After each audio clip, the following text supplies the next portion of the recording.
You know what? Buckman is an idiot. So Buckman Buckman put on his headset and leaned over and pressed the mute button.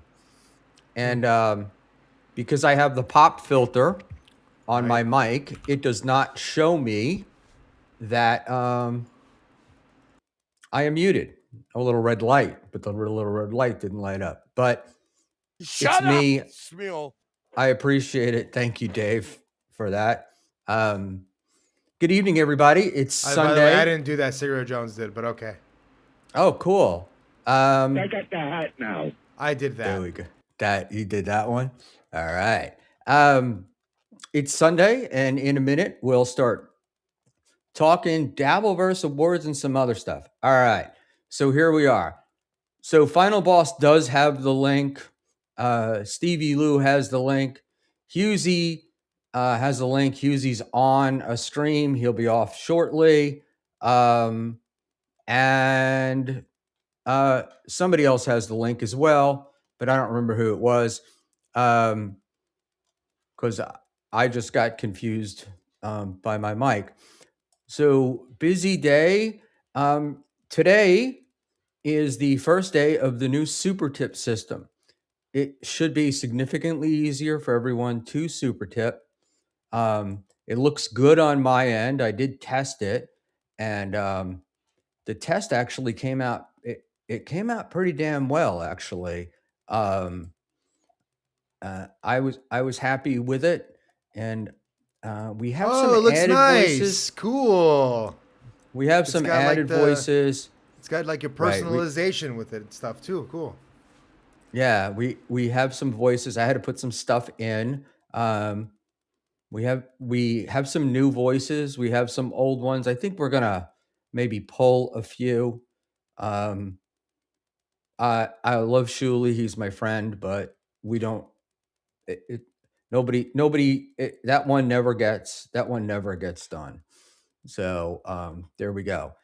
And as it stands right now, normally our chat is set to subscribers only with new time limit. As it stands right now, our chat is open to everyone.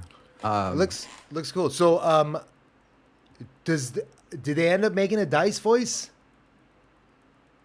I think somebody said There that they ended was up. not there was not a dice voice available.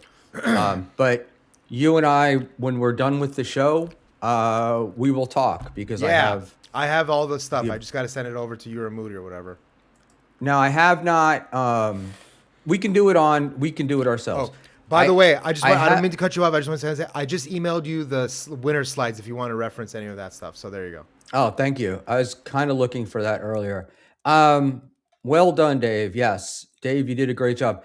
And I have to say, I want to give Eccles. I want to apologize to Eccles, and I want to also uh, talk about Eccles' show today, which I think we wanted to kind of clip a little bit. But Eccles did a great show with Final Boss today, and it's one of the few times that Final Boss has been able to come across. He came across really well, rational, adult, and I really enjoyed it. And I apologize to Echo. There were way too many things going on here yesterday, and of course, I feel bad um, that I fucked up. But I have to laugh because Eccles said I suck on his show every time, and I think that that's actually true. Um, oh, let me. Dave, do you have Ray's info? And can you? And if you do, would you text him I have his phone number. Yeah. Schmuel Buckman's 201 phone number? Yes. And Producer. how did you send me the I emailed was it it to your email? Gmail account, your Schmuel Buckman one. Perfect. Thank you. And this one you guys can't blame on me. I wanted to do that earlier. Um Dave, can you read my super chat you skipped yesterday here on Schmuel's show Can you repeat it? to I'm stick it to sorry. him? I'm sorry. Can you repeat it so I can read it? I don't remember what it was. I don't want to mess it up verbatim, but I will read it here today, right now. Yeah, you can put it in the chat. Soup party. Holy shit, Schmuel has hair. Yes, I do actually. Not a hell of a lot, but I was pulling for you, Soup Party, for Docs of the Year, buddy. Didn't make it though. I was check your phone, Dave. I was a ginger. I actually should pull up a picture if I have it. I was a ginger. I had a big old head of hair, and of course it's thinned and it's gone gray. So it was light in the first place, and this is what I got left. All right, we'll get into that. You gave me all the slides, correct though, buddy? All right, cool. So All the let winter me slides except for best expose. I don't know what happened to it. It's lost somewhere on my computer. I didn't even understand what best expose was, so don't worry about it. Like Doom finding out that Ashley was at that MKE was at Ashley's house. Dixon finding out Fuddle. Dixon ended up winning for finding out about Ron Fuddle. I actually gave you the credit for Ashley being at. I rescinded my nominee and gave it to Doom because he's the one who put out the actual expose. He put out the tweet. All I did was tweet it out. Some people saw it, and then I deleted it because Ashley asked me to delete it. So I was a pussy. So I don't get any nominations for being a pussy. Oh. So she asked me to delete it, and I deleted it. But Doom had already had all the information he needed already by then. He didn't need anything else. Wow. This is the weirdest thing in the world. So your slides did show up, came through on my phone in email, but they're not on my desktop in email. That is weird. There's some weird clicking. It's weird. It's very faint. Don't worry about it. No, it might be me. I have a hoodie on. Maybe I'm moving and my mic is hitting something. No, it's a consistent don't worry about it. Oh, I do think I know what it is. So if you're hearing what I'm hearing, my monitors are plugged in. I have a 3 monitor port little thing to plug into the Thunderbolt, and there are 2 monitors plugged in, and for some reason the C drive keeps recognizing it. Like I'm hearing the noise of something connecting to a USB drive. Does that make sense? Or to the USB on the computer? The C? Stop talking for 1 second. Yeah, I don't know what it is. It's a very faint sound, like fluctuation of something. It's very, very faint. Don't worry about it. It's well, why don't you talk for a minute? Okay. And I will. I'll see what I can do. All right. So, guys, hey, how's it going? Tio Hank. I nominate Dave for. Oh yeah, so that's one thing too. So yesterday, I forgot to play the best crash out bumper, which was "Don't Stop Me Now" by Queen, and Tuki is right. Again, Tuki was right. I mean, he called me out on it, and he's right. Like I did the show, but then once I started making the video bumpers with the music, I was like, this is the fun part. And again, I'm gonna repeat this. I repeat it. It's the copyright music. It's like a cheat code because now I'm so used to just listening to all this like non-copyrighted AI nonsense. Some of it's good, but most of it's not. It doesn't give you a nostalgic feeling about anything. It doesn't have it gives you like a vapid sort of feeling. So like when you hear what's beef is when you need 2 guests to go to sleep. It's like, it's like Kiki versus Haley, that type of shit. That shit's fun for me. That shit's fun for me to watch and make and do and put out there. I thought Old Man, Look at My Life was a good choice for a show of the year. I thought, and then Eclipse, I thought all that was good. It's kind of like the changing of the guard, kind of a little bit, I did say this that yesterday, like going into the nominations. So going into the top 4, MLC dominated. It was the number 1 seed going into the top 4. I think maybe I think maybe what happened, maybe there was some psychological thing. Like, I don't want to give it to MLC because for sure it's going to be too MLC centric. Because I was getting a lot of that, like, it's too biased towards MLC, blah, blah, blah. What I all I would like to say about this award show, maybe I shouldn't have called the Dabbleverse slash Hackverse Awards. Next year, just call it the Davey Awards or the Dave Sarra Awards or something like that. The Cocaine Awards. Cocaine Awards. Cocaine Awards works because the show is so fucking schizophrenic. Watching back on it, it's so fucking. I don't know how anybody's even stuck around for 2.5 hours. I got to thank everybody, but it's basically the Venn diagram of where the Dabbleverse and the Hackverse meet. I'm right there in the middle, and that's like kind of my world and that I live in. So I thought, I thought it went well. I thought it was fun. I thought Adam Bush talking shit to Quadfather was fun. I thought that was great, actually. Jesus, he fucking really went at him. And I'm glad Adam Bush came on. I've never talked to him before, never interacted, never hung out, never nothing. So I thought that was nice to like reach out across, for lack of a better term, reach out across the aisle, and extend the olive branch to have Tukey and all the other people on. So I thought it was great. I had a great time. I appreciate everybody for coming. Yeah. So a couple of things, obviously. So a couple of things next year. If I do it next year, you know, it, there were a lot of complications this year because I was using OBS and Restream. So I'll probably just merge something next time. I should have just used Restream, but I didn't. I had my reasons for not wanting to do it. I should have just used it though. I was having complications with the Brave browser listening. I was having complications anyway, so it's not really important. But in the end, I think that it worked out pretty good. But yeah, like switching back and forth, there was just a lot. It wasn't. It could have gone a lot more smoothly. I thought that making the slides was gonna be a lot quicker. Like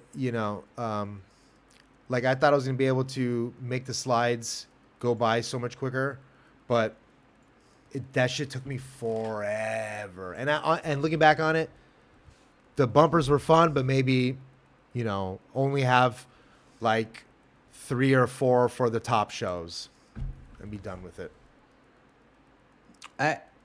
What I did hear as a criticism. I'm just curious. Just do me one favor. Just mute yourself real quick and let me hear something. Yeah, it's legit. It's not even. So you didn't even mute yourself on EVMux. You just muted yourself from your headphones, and the clicking stopped. So there's definitely some kind of something happening with your headphones about the clicking. All right, let's try something. Don't. It's really so faint that it's not really needed to get into right now. And it went away. So it went away. Okay. Do we still have the clicking? We no longer have the clicking. It's gone. I'll let you know if it comes back. So the answer to the question is, I have.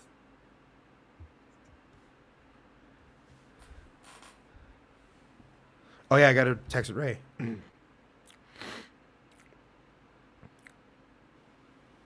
The answer to the question is I had the headsets. What uses Lightspeed? And the Lightspeed dongle was plugged into a hub, not directly into the computer. And apparently that's what created the problem. Very interesting. That's very good to know.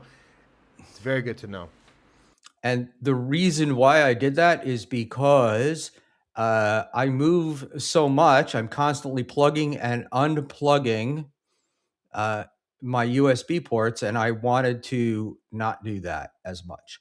But there we go. Oh yeah, Tommy is the other one. I did send Tommy Jordan the link. All right. David, would you read that? Tuki's response to Quad saying, "Without the puppet, you wouldn't even be funny." He said, "If you could walk around, you wouldn't even be funny." That was excellent and very quick. Got to give him credit.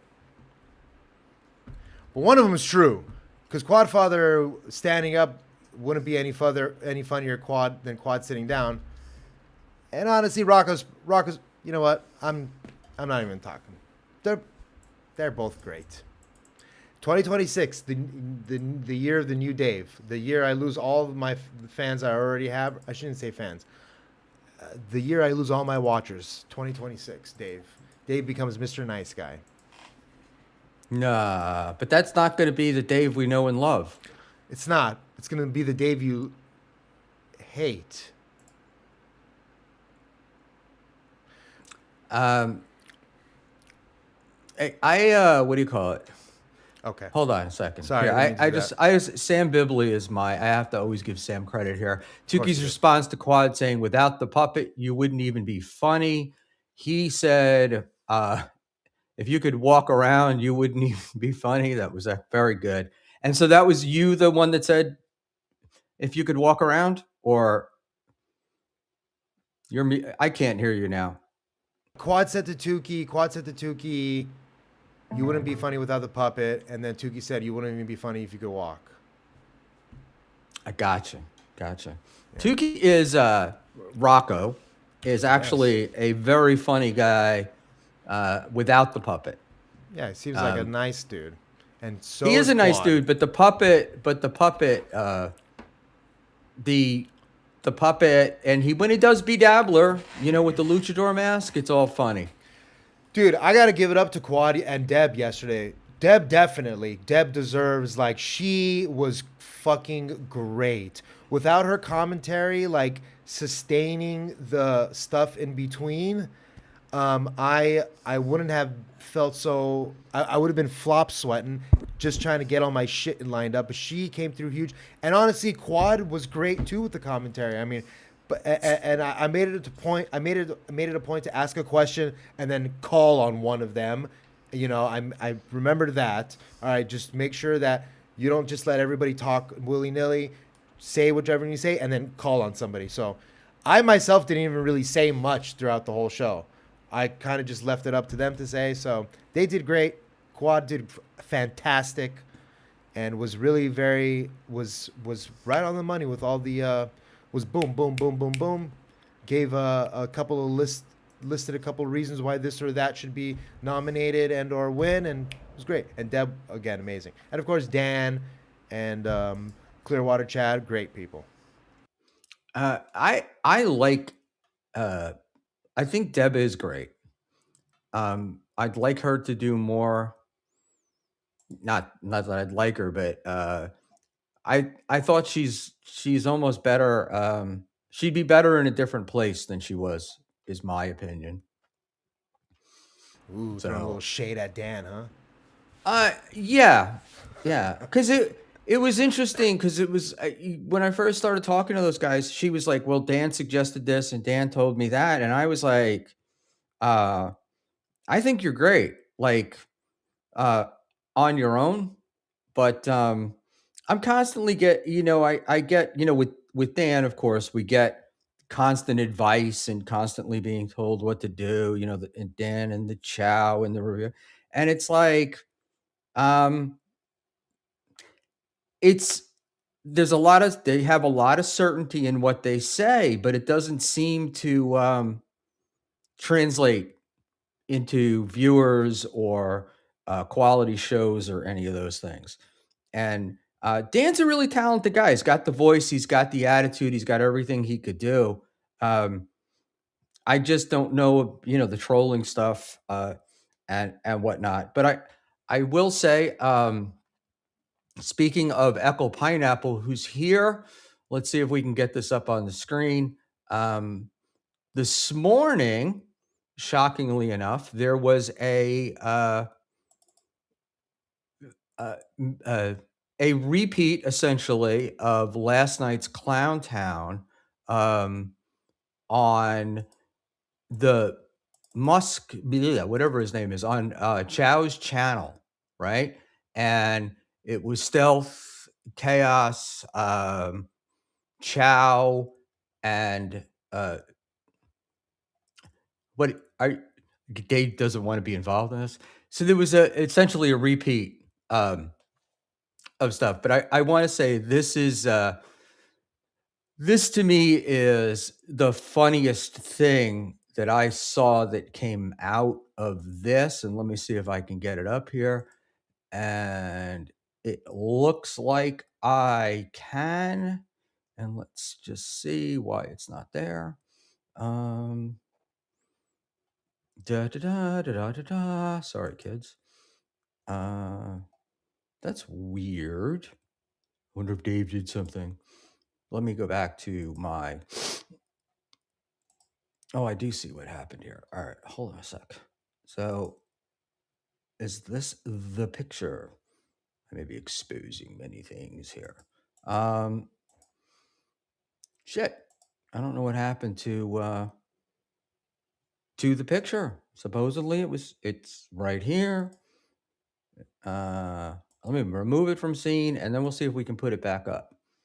Add to scene. There it is. I got to say that um, one Eckel Pineapple is completely responsible for this appearance today. Eckel was blocked by these guys, and this is my doing. Nobody else's. Nobody else was involved in this.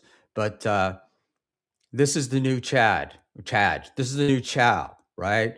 No hat, facing the camera on, straight on, head on, and fantastic job with the hair. And I have to wonder how long he took to do the hair thing. Do notice a little receding hairline right where you can't see the mouse, but right in the middle there. But that's what happens as we grow old. All right, Dave, I'm done with that. You may come back.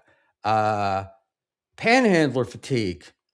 See, Panhandler, interesting question. I was listening to you tonight on Eccles' show, and it's like uh, every show stinks, right? Every person shouldn't be on the air. We got to work on giving you. We got to get you some. We got to get you. We got to get you a new gimmick. So there we go. Oh, look, Decline Host. Decline Host was one of the people that Schmuel Talk would not exist without his help. There we go. Ozone, he's about 15, calls himself Dr. Chow, the Mega G, dresses like that, streams every day, calling things dope. He is, yes, what do they say? The imported Japanese clothes, um, no watches in the background. He really did go from, I think he's trying to get, maybe distance himself from the Nepo baby, um, Neko kid, whatever, Nepo kid, but that, Nepo kid thing. But who knows? I would love to send Echo the link. The only reason why I don't send Echo the link is because it's like the middle of the night where he is. But let's, I will pop in there. I deserve some shit for yesterday, and yes, it was, and that's what but and he's right. I am trolling all of you cats. Invite guest, copy. Now, I just want to say this is not all my fault because I was supposed to have the list of winners hours ago and didn't get it. All right. So let's go back to the Dabbleverse awards. I think number one, we all understand that nobody, this is not, a terribly serious thing, and nobody should be insulted if they weren't on the list or any of those things. But Dave put a shit ton of work into these, and I think he did a fantastic job, and he wound up doing it under a time pressure that he'd kind of set for himself. So, um, and he pulled it off, and that was great.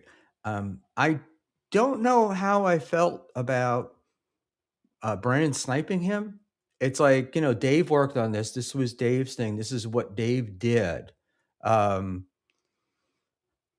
and Brennan is sniping him, and I can't help. I keep trying to believe that it's not true, but I can't help but believe that some of these snipe things are deleterious to the creator. Um, would Dave have been getting super chats uh, and stuff if it hadn't been uh, for Kevin that went to Kevin? And it really does feel like Kevin is lazy. And yeah, he's got stuff he can do, and things to fall back on. But look, we relentlessly make fun of Stuttering John for talking about uh, you know, everything he did was, 30 years ago or whatever. And, with KB, the one thing I get, he was on Saturday Night Live. He was on Saturday Night Live. Well, 25 years ago. So, like, what's the deal? And the difference, I think, for the two is that we know he's capable, right? Like, KB is capable of being funny. KB is capable of doing the work. And it's like, uh, but he's not. And in my mind. So I get a little annoyed. I used to get annoyed with the him sniping the Ray stuff. I get a ton of arguments that no, Ray wouldn't get any super chats if it weren't for Kevin sniping him. And at the same time, I've watched both, and I've watched basically when Kevin snipes Ray and when Kevin doesn't, and I do not see a discernible difference in the super chats. And yes, then the other argument I get is, well, nobody would know who Ray was if it wasn't for Kevin. Well, Kevin stopped paying him. Kevin came on the show, and Kevin's show probably wouldn't be as good had Ray not been on there. Would Kevin know? So, yeah, and uh, Ozone and KB's defense, none of you, including Dave, should be streaming at all. Uh, that's another crutch, because if we didn't stream, if people weren't as bad as me, if you didn't have all the other locales of the world, guys like Kevin would have no content. So I have to ask that question, and then we could go into this, and then it gets to be, because I've had this argument, and I really don't know where I land, but WATP does this, but uh, going after other shows, but the reality is that WATP puts a lot of work into it, and they snip out shows. They always give those shows credit. Um, And there we go. And this is, yeah, like KB plays Schmuel clips. Um, it's possible. I realize that this is very, very difficult for some people, but it's possible, right? Um, to look at things from a perspective of how it affects other people besides yourself. Um, I don't care. Kevin has sniped me. I don't care.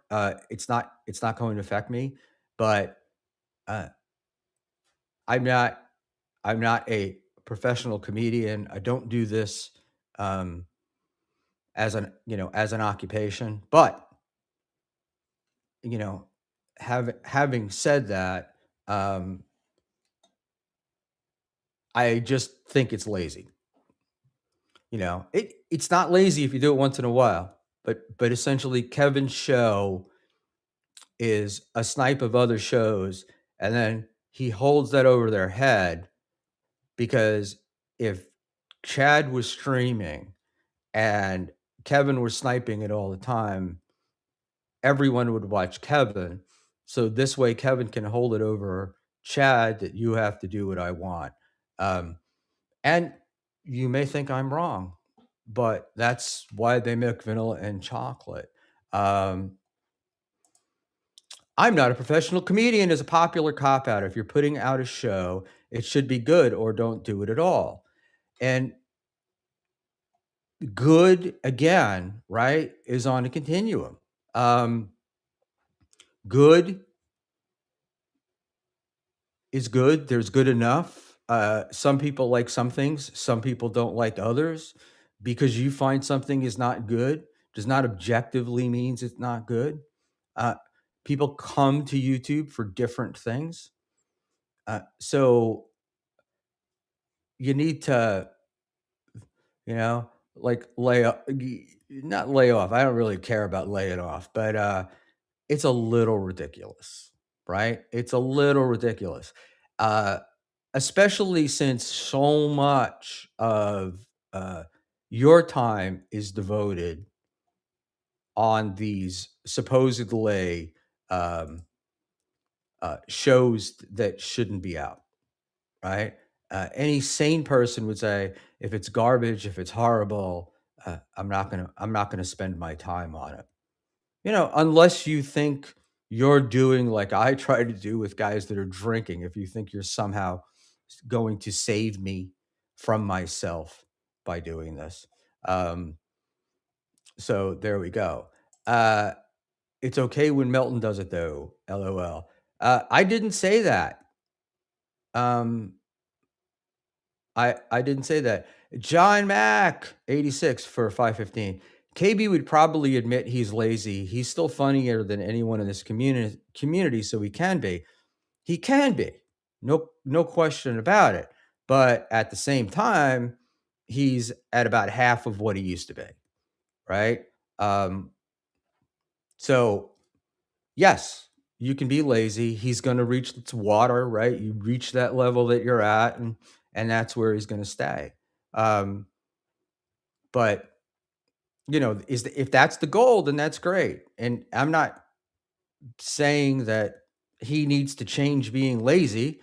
I'm just saying it's lazy. I think that's an objective statement. Um, it's just that every chatter streams now and make wait. It's just that every chatter streams now and make zero attempt at being funny. It's just a Dabbleverse gossip show, a Discord chat that we are calling content. Right. So then go to Discord and have a Discord chat. That would be my answer to it. Um, what's the difference? The difference part of the difference is that when people stream, they make a commitment to streaming and they're here for a certain period of time and they don't just pick up um, the phone or do whatever they're going to do at any particular moment. Uh, so we'll move on with that. No, I want you to go on Discord. You streaming this offends me. I'll bet a lot of things offend you. A lot. So you may have to get over that. I think we would say that's a you problem, not a me problem. So uh, there we go. But it's funny because nothing gets a reaction uh, like saying something negative about Kevin Brennan in my chat, and quite amazing. And anybody that doesn't admit that Kevin has not been doing what Kevin did or what Kevin is capable of is just denying reality. Um, so there you go. And yeah, well, kind of what my original intention with this ozone was to talk to people, right? And to try to understand. I am less about individual gossip and more about motivations. That's why I take this stuff seriously. I want to see, and I wish I didn't take it seriously. I would deny that I do, but apparently I do. Um, but I am interested in uh, what motivates people to do things and what motivates people to behave the way they do. Um, like Stuttering John, for example, I am motivated to watch him, um, or stay as interested because I find it hard to watch him, but stay as interested. And what keeps me as interested is what motivates this guy. What is it that makes him think that going on stream and for getting insulted for $2 a pop, um, is a good idea, while his family and every other aspect of his life is falling apart. So I find that interesting. I find why certain chatters chat interesting.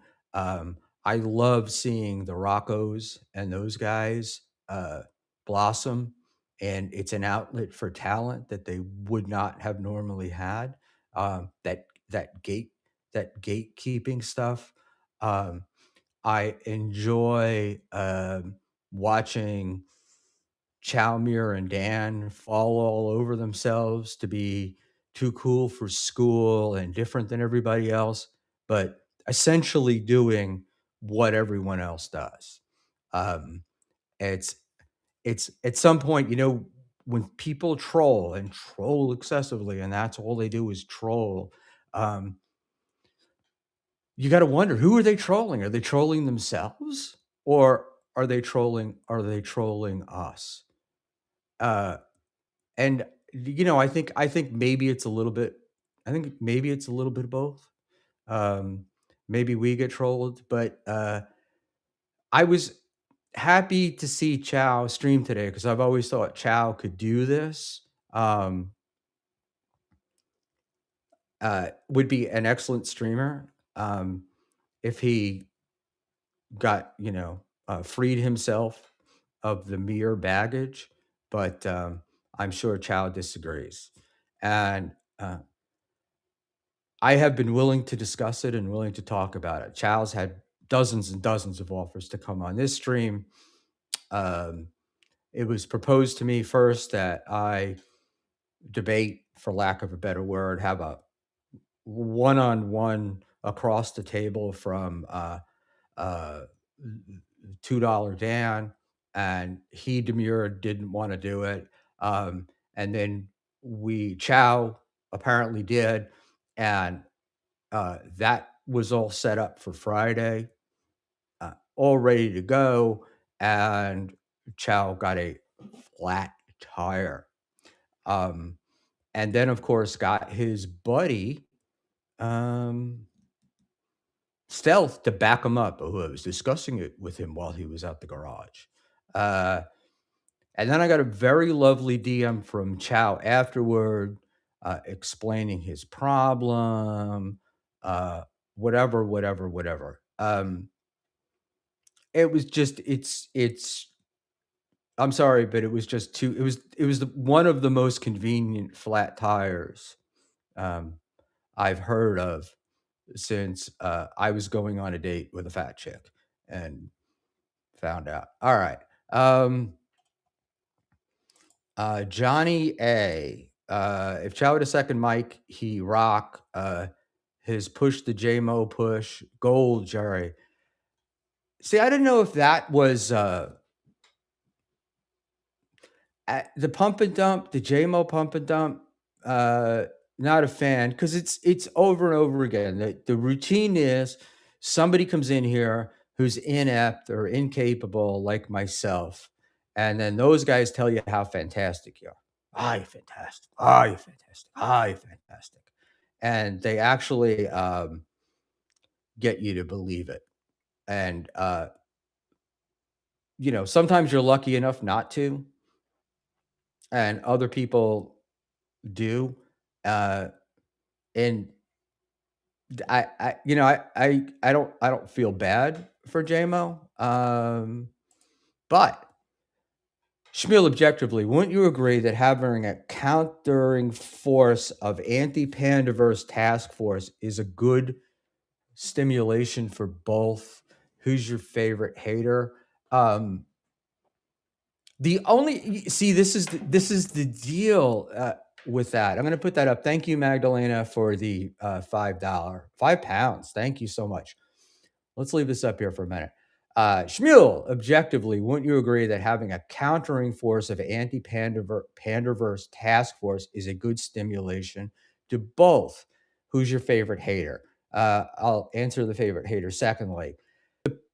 The thing is, what happens is, you are not you, but what this supposed anti-pandering guys are the pandering guys. They're just pandering to the haters, right? It's not doing anything.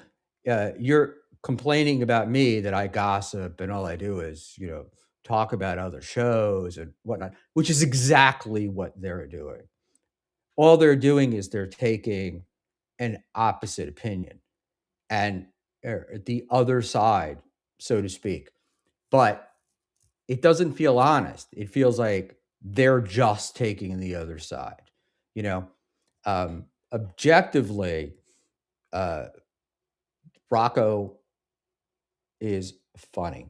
Whether you like him or not, he's funny. Um, and Dan's like, he doesn't do anything. He doesn't give us anything. He's not funny. It's rote. I mean, that's kind of what we expect from you. So you kind of gotta mix it up a little bit. And then what happens is that when you're constantly doing this sort of anti-hero type kind of want to be the cool kid, um, you kind of don't get taken seriously because people don't believe that your opinion is honest. Uh, say what you will about me, um, but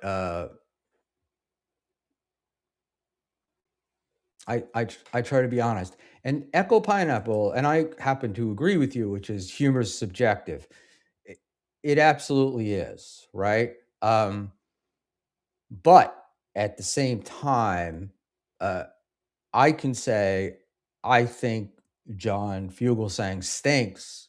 I don't like his comedy. I don't like his work. But I can say that he's talented. He definitely appeals to an audience, and to a certain group of people, he's funny, right? So there we go. And this is like the butt hurt butt one. I I'm not butt hurt, Chow. I was disappointed that you chickened out. Um, Flat tire and all, I do I enjoy you, um, because it's so everything is predictable. Um, I loved it today when you were there with your straight on camera angle and you had your hair did, whatnot. That was fucking awesome, right? And I have to laugh because both you and Dan lately have taken shit for one of you being, yeah, it's dope. Yeah, and the other one having the OnlyFans uh, sign behind them and getting called OnlyFans Studio. And the studio changed up, I noticed. Colors changed, things changed. Um, and today you changed, right? The hat came off. You proved you weren't bald. Little receding hairline, but that's okay. You proved you weren't bald. Um, and you did a good job. And you did a good job. The hair and go with Johnny Chopstick here. The hair was funny. The hair was funny only because uh, I'll bet his brush had stuff. I mean, he spent a lot more time on that than most of your girlfriends or wives. Um, Schmuel, no one fears you, bud. No one's meant to fear me. I don't want anybody to fear me. Uh, I'm not fearable. But I'm also not stupid, right?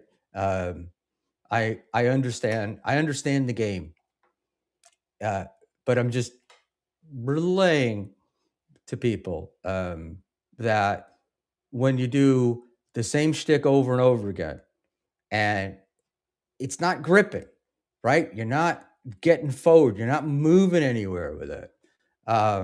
When becoming chowed is a term that everyone uses for being trolled for nothing.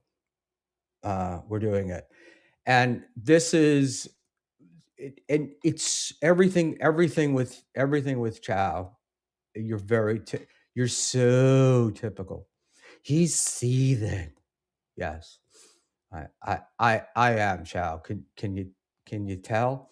Um, Frankly, man, uh, I you make me laugh. You do.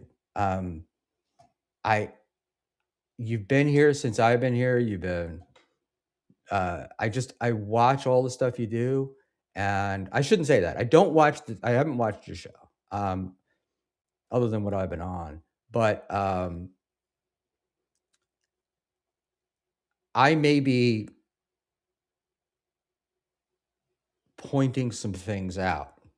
Um, I apologize if the greatest chuckle I got today was you and your hair did. Um, yes, I'm seething. I'm seething. And watching the guys who complain about ball washers, ball wash karmic uh, more than just about anyone I've seen in the last 3 or 4 months. Um, if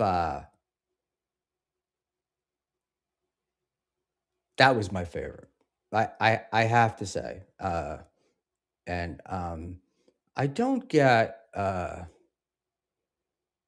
I I I like Stealth in I would like to talk to him. Uh, no, it was not A. Thompson, ball washing karmic. Chow, you were ball washing karmic. Um, because you knew how to help keep karmic online and you were feeding it. And that's what you do all the time. It's like you come off that stream, I would imagine thinking, oh, I was this sort of other voice and because you will throw in a couple of things like, maybe you should change it or whatever, but you totally ball washed them. And I love you, Matt, but this is missing the point. Karmic is way more talented than you, old man. Hey, look, I'd give my left nut to have Karmic's radio voice. Um, but it's not about my talent versus their talent, right? Like, or my talent versus. I think Karmic is talent. I've said from the very beginning that I thought he was talented. I didn't know um, whether he would continue or not because I didn't know if he had a lot in him or was he coming with just like, you know, this hand grenade full of stuff and he was going to blow it off and then a month later um from my view uh he's got talent, but at the same time I'm when I watch it as a guy who doesn't watch it regularly, it just seems like wash, rinse, and repeat, right? One day he's blowing Pat Dixon. The next day he can't stand Pat Dixon. Um, he's in love with Felicia. Then she's destroying him. Uh, Nothing.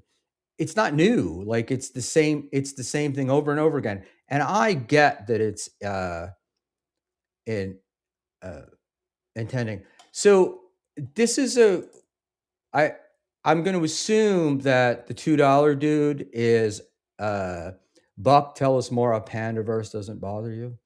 Um, the word. I think it's ridiculous, but I think you're trying to shoehorn in something that doesn't exist. And if anybody's pandering, um, I think it's the Mere Musk crew that pander to their little cadre of people that you can circle jerk with.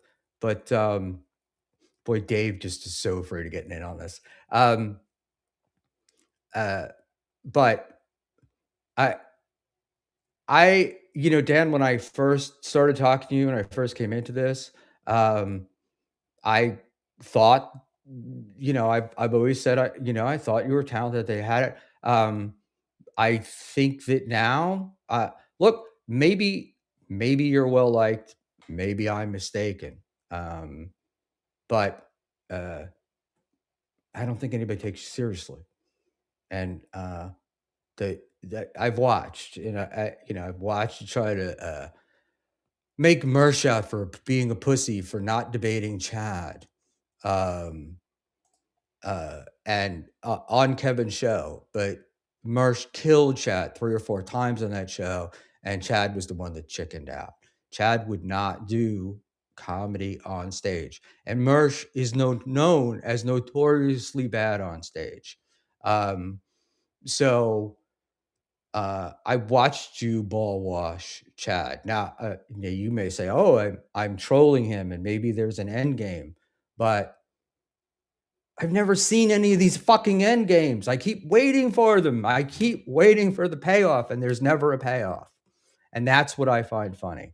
So there we go. Magdalene for £5. Thank you. Funny is not the be all end all of entertainment. The dynamic of Mir and Chow is funny because it's absurd, thought out, and not just a week in review. Thought out. Yeah. Go ahead.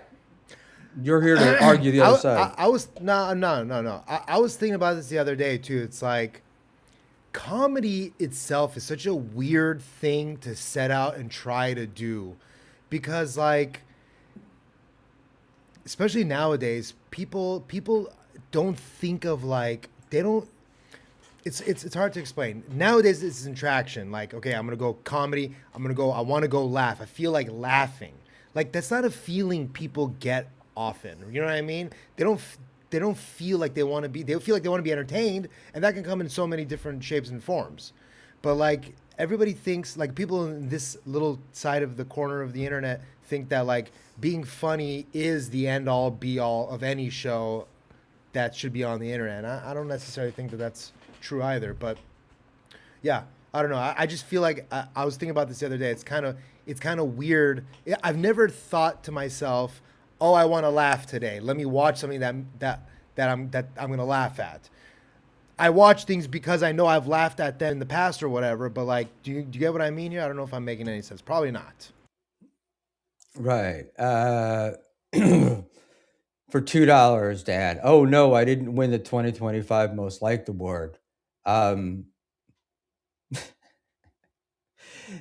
No, but you were really high on the list of the most irrelevant award. It's like, yeah, you've got I'm killing everybody. This is what you have to do. This was like, this was going back to what I was saying about Deb, and I was talking to Deb, and Deb was like, "Oh, Dan was saying to do this, and Dan was saying to do that." But as I'm watching it, the show's not growing. It doesn't seem like things are happening. Dan's paying a bunch of money to come on and be guests. Uh, I don't get it. So I don't get what the end game is. Look, if you just want to be a dick and that's what you're set out to do, there are plenty of people that do it better, but maybe you could learn from them. I mean, unbanned Josh Jenny fan has fucked with me more in a year and annoyed me more in a year for free, because his comments are interesting and they change and they're variant. So the long Well, troll is you can't compare Dan and numero Josh Danny fan. Unfortunately, there's two completely different animals. One is a fucking internationally known savage, and the other one is somebody you might watch in the Dabbleverse. so is so unbanned Josh Denny fan is an internationally known savage. Is that what you're? Okay. Okay. See, this is what's funny is like I come into this and I don't know a lot of the history of these people. So to me, this is like the first time I'm seeing them.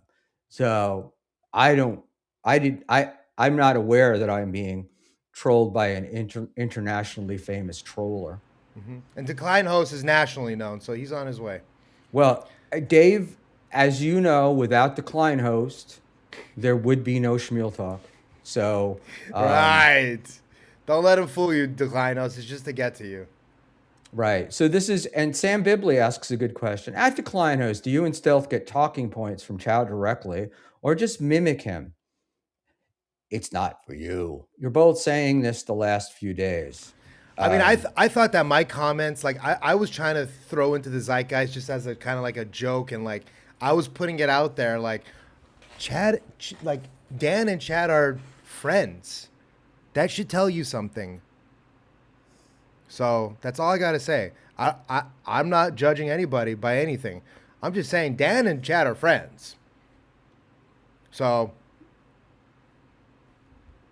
yeah. Next question. I mean, it answers that sort of answers the question, right? Eckel,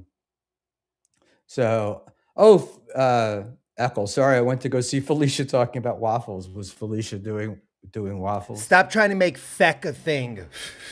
Feck? It's from I don't remember what it's like from Mean Girls. It's like there's a term that this girl tries to keep putting into, like, trying to make a thing. Stop trying to make feck a thing. And so, like, this is me. That's like me, like, trying to make Dan and Chad a thing. They're like, stop making feck a thing. It's not a thing, okay? And that's kind of how I feel about it. It's like it is a thing, but it's not a thing. So I'm just trying too hard, is what I'm trying to say. Girth Woman, Mirror Musk last night with Stealth and MKE was grade A content. Fetch. Sorry. I've heard that, and I actually believe it. What I guess my point is that the great content that we find on here, like those moments, they're not created, and it's like they come and they go, and then you're listening to them today, and it's like, I don't know, it's just like, all right, we had this thing hit. Now how do we take that and then get that content and then move that content and then do it, and then the same, it's like you can't, I don't know, it's like the guy who's doing shit to get clipped, it doesn't help, or like you can see it. I mean, that's like and that's what I mean by pandering, is like we're not doing a show. I do my show because I like doing it, and I'm an asshole, and I enjoy it.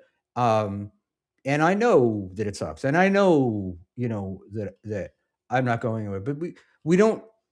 I try to create content that's interesting to me and interesting to the people that I think that watch. But I'm not trying to create content. I'm not paying Ashley Cummings to go on BYB to go after JMO. Shit develops, and the moments on here that have been clippable, that have been developed, are just look. They're organic moments. Look, I don't know if I don't know if saying somebody pays a guest to come on is quite the own that you think, but like I understand what you mean. Like, yeah, I'm not into those type of. I mean, look, I enjoy watching the shit stirs, and I enjoy stirring some shit myself, but it's not. I don't seek it 24/7. It's got to be organic and natural to me. I'm not like looking like, oh, JMO is crashing out on Ashley Cummings on Twitter. Let me see what JMO and Dan are talking about. I don't think of it like that. But again, like people paying people to be guests, like that's not like. Well, I'm not talking about people. I'm not talking about people paying people to be Dan guests specifically. But hold on. What I'm talking about is paying. If I were to pay you, and you and I had an agreement for you to go on Kevin's show and fuck with Kevin, that I think is, or not. Kevin's probably not a good one, but like, I see what you mean. I can't really say shit about this. I can't really be a hypocrite because Numero and Josh Denny fan paid me $50 to go tape Gavin McInnes, and like it's all the same to me. So like him paying me $50 to go tape Gavin McInnes and Josh Denny at the comedy club, and like that's wrong. You shouldn't do that. And you know, sending Ashley Cummings to fight your battle for you seems desperate and wrong to me. Sure, but like paying them just to be coming out, like Mira Musk pays their, like I don't see that as being an own, like. And like honestly, if you want to, No, look, I'm not talking about. All right, I'm not talking about paying for guests to be on your show. I choose not to do it, but at the same time, I have, after a guest has been on, Venmoed them some money unexpectedly, but not before. And I'm not saying I wouldn't do it. I don't know who the hell out there would.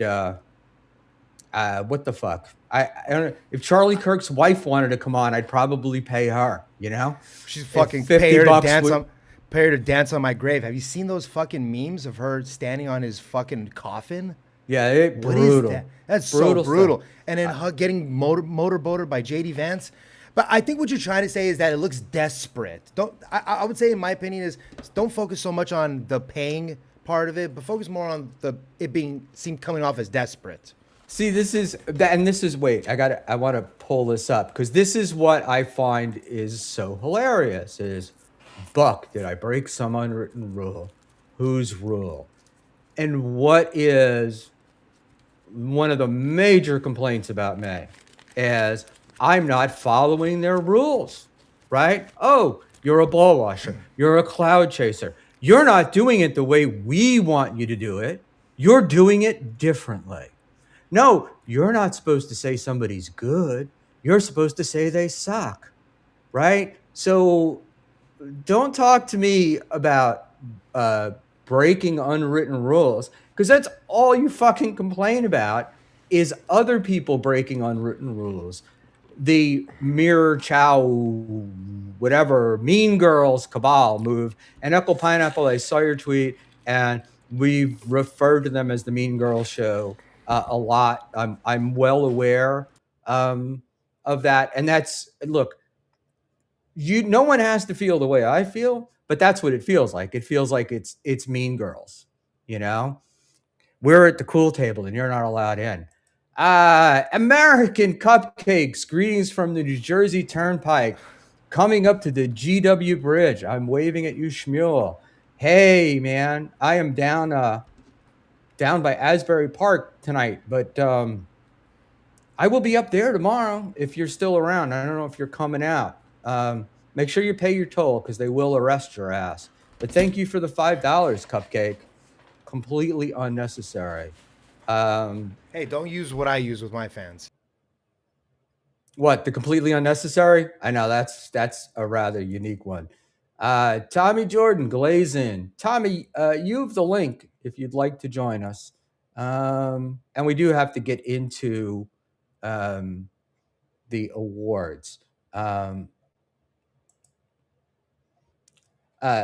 Sam Bibley, Dave, don't fear Schmuel. Just add your bit. Let him fight if he wants to.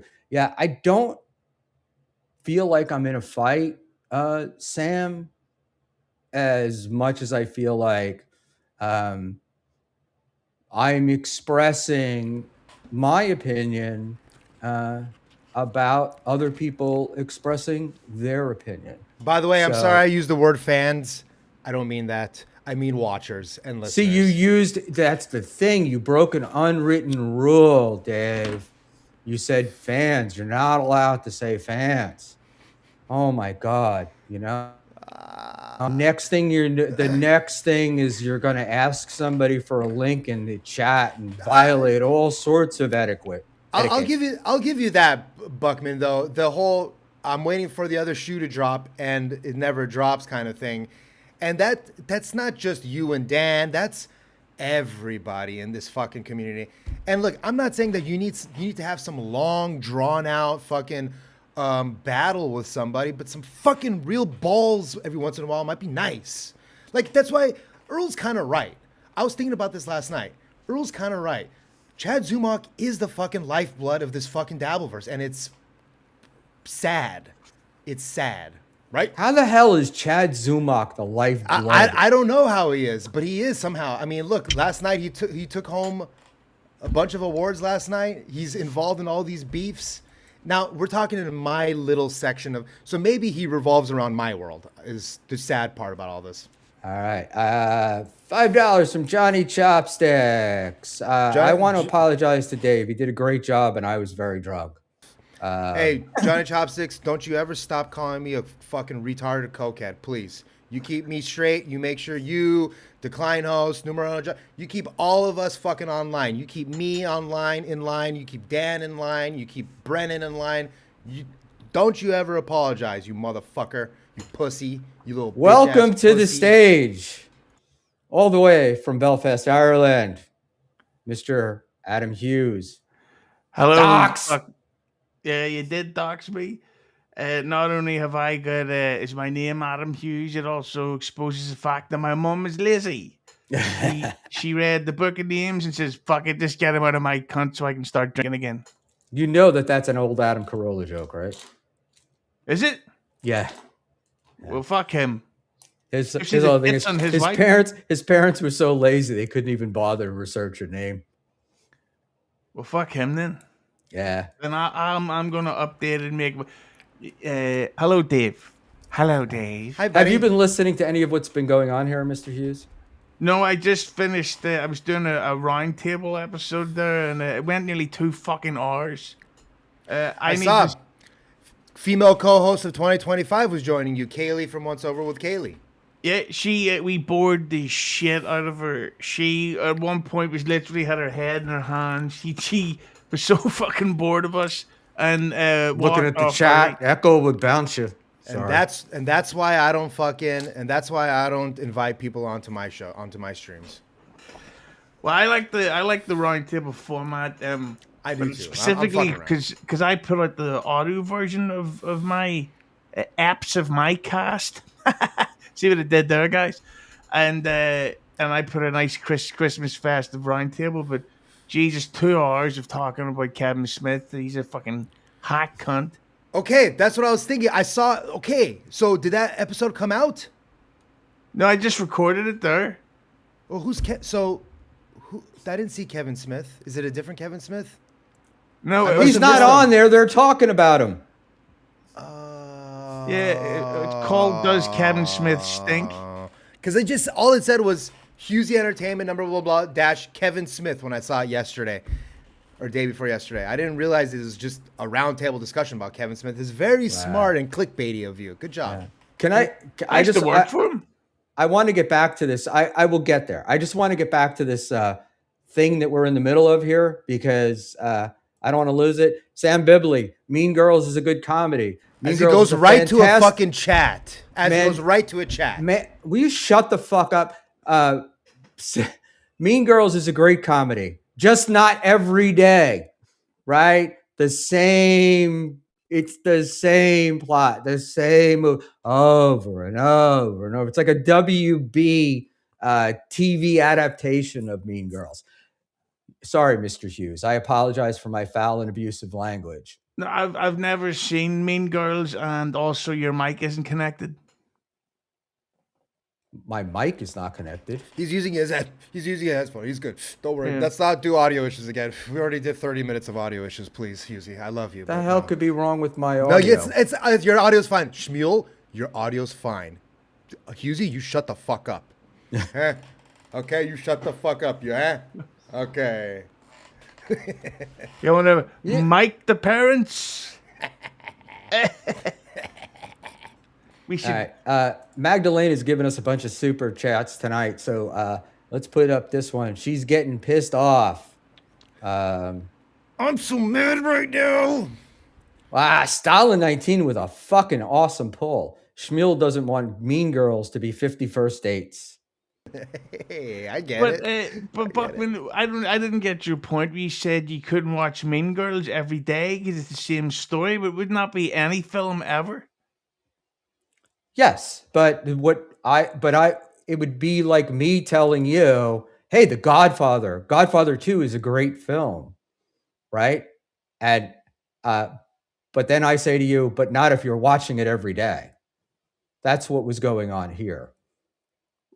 I am told that the Chow Mir Dan show is essentially Mean Girls.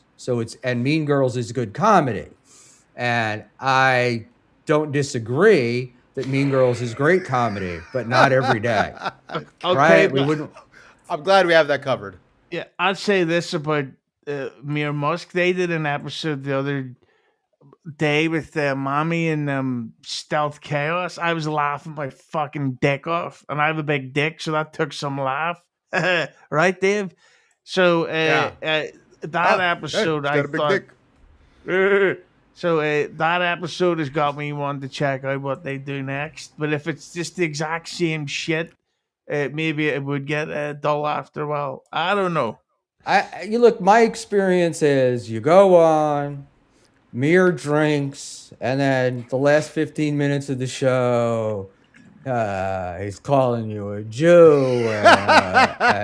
He does get pretty sloshed towards the end. He just gets sloppy, fucking drunk, and he's why drinking. Can't you handle that? Why can't you handle being called a he's Jew? Drinking twisted. I don't have a. That's not the problem. The problem, it's not a. Yeah, he just like, how many black hawks have you had to the women? And it's like, I want to know. It's the same question. It's like the same thing. But he doesn't. He has no idea where he is. He's screaming. He's like in a bar and he's drunk, and he's just shouting. It doesn't matter who is the guest. It doesn't matter who's sitting there. It's the same thing. You're right. It's not the highbrow humor that we had when we were on with Mommy, the three of us, and we're talking about stepping on her tits and her sharp nipples. But it's different. I'm black I get dicks. it. You asked her about black dicks. I'm not. Hey, I'm not saying that even a blind squirrel doesn't occasionally find a nut. I'm just saying that on average, they stink. Blind dude, that reminds me even of a blind squirrel finds a black dick. Yeah, even a blind squirrel's right twice a day. Yeah, you know what they say? You can lead the blind squirrel to water, but they're still gonna find the nut. If you lead the blind squirrel to the nut, will it find the water? Is the question. Yeah, will we it need to find a workshop. nice big black dick? That's need what we to- want to. I need to workshop that one. Let's get Ray DeVito in here and pick up a pen real quick. We're reaching our boy $2 Dan is back, right? If Mir Musk did a puppet show, is that better? Oh God. Can you imagine the shit that Musk or Little Mir would have a puppet saying? Hey, what about tell me how hilarious this was, Buckman, and you could hear it in his voice. So Buckman and I were talking on, I think Friday or something like that on the phone. And then Ray started calling Buckman.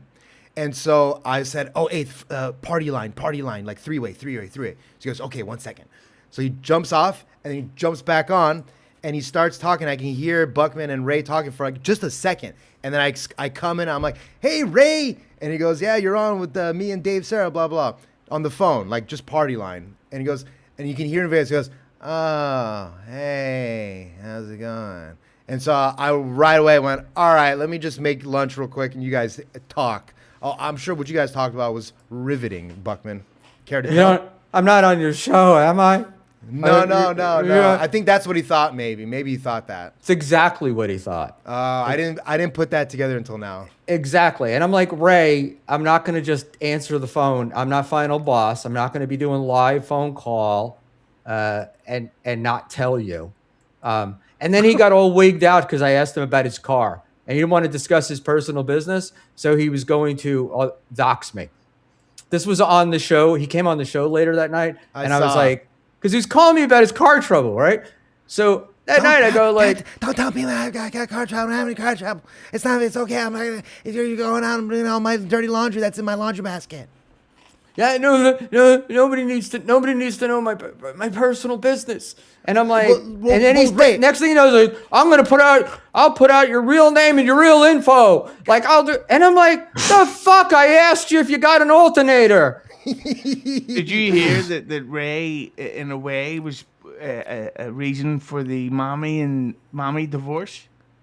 That can't be true. Shut the fuck up. Don't tell me the jacket is the cause of the divorce, dude. Well, no, apparently that was one of the reasons that I think my that the dad, or not God. the husband, thought there was something going on. But Oh mommy my explained that it was God. because she thought she was looking after a retard boy. Oh my God. Did mommy tell you that? No, I seen a clip of it on, I think it was, what do you call him, Stallone or Stallion? Stallion 19, Stallion. There was a clip up where mommy was on somebody's show and she was like, it's because of a fucking jacket that my fucking husband had a fucking divorce with me. Wow, that's Typical incredible. Italian woman accent. That's incredible. But Ray fascinates me. How the fuck do you cock block yourself so many times with so many women back to back? And I don't just mean mommy. Harry Jane, he ruined it. You had fucking What do you mean he ruined it though? What does that mean he ruined it? What do you think Harry Jane was gonna fuck him and like live to tell the story? Yeah, I think she was, because Ray's a good-looking guy, and the thing about Ray, he has like a 24-hour period of meeting a woman, a fucking whore, I meant to say, where he could seal the deal within 24 hours. Because if he doesn't within 24 hours, they're going to find out that he's like a strange village idiot boy. And then it's never going to happen. So they go from wanting to sit in his face to wanting to make him some soup. Well, look, man, I kind of feel the same way too. I mean, I'm about to be 40 next month, so What? I'm about to be 40 next month. So like, you know, when I go out and even if I meet a girl, it's always like I got too much baggage for this bitch, and you just kind of like you kind of take yourself out of it. I kind of get it. Ray's got way too much baggage for a girl to have like a girl or a girlfriend. Fuck a bitch now and then, fine. But even then, it's like it's almost not worth the fucking trouble sometimes.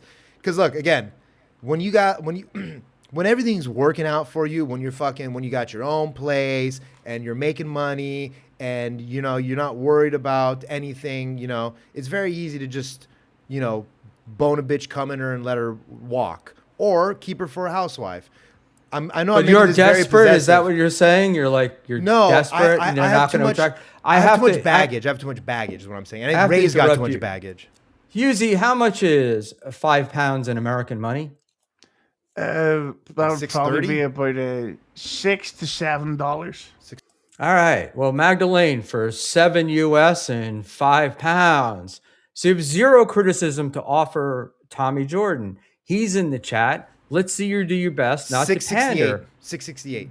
Given to your head, you must offer him critique. Go. This is where I totally disagree with people. It's not my job to critique other people. And because you don't like somebody doesn't mean that I don't have to like somebody. Tommy and I talk outside of this. And Thanks. why? Yeah, exactly. But what am I supposed to criticize Tommy for? What is Tommy doing that affects me that I need to be critical of? Tommy does not come into my chat and waste, I don't know, $6 a night to try to own me for having a small kitchen. So there, you know, I mean, that's the thing. Now, if Tommy's got the link, if Tommy wants to come on and Tommy wants to talk, hey, I'm all open to it. But it's not my job to carry you people's water. You don't like Tommy. I get that you don't like Tommy. I don't have to dislike Tommy because you don't like Tommy. I like how you're literally. I like how you're defending your pandering of Tommy Jordan by pandering to MGD. I mean, this is the most amazing thing I've ever seen ever. I guess I'm the panderer in charge. Yeah, let me get panda emotes with an R at the end. Panda emotes with the R in chat. Panda emotes with an R. Panda-er. Yeah, Panda-er. I've no reason to have a problem with Tommy Jordan at all so far. Like, we haven't had a massive interaction, but he seems like a good egg and a good laugh from what I've seen of him. But I just want to get back to the 40 thing. Do you think being 40 is old, Dave? No, I'm not saying that. I'm just saying that like he's 50, so we're not. I'm already at that age where, you know, it's difficult. I'm not. I don't go out like looking for chicks. You know what I mean? And it's probably it's probably because You're a fact. it's not. It's probably because again, like I can only say the same thing again, which is baggage. Like I have a lot of baggage. So if I meet a girl and it actually ends up going well, it's like, well, fuck, I've got all this. Look at this. I have a son, a 55-year-old son, that's 12 years older than me. You know, 15. You know, I have a 52-year-old basically that I have to take care of the rest of my life. It's like I got baggage. I live with my parents still. Ray lives in the fucking attic of a tree. So it's like it's hard for him to like get over the idea that a girl wants to fuck him even. You know what I mean? Yeah, but he legitimately did, I think, have a window of opportunity with Ari Jane.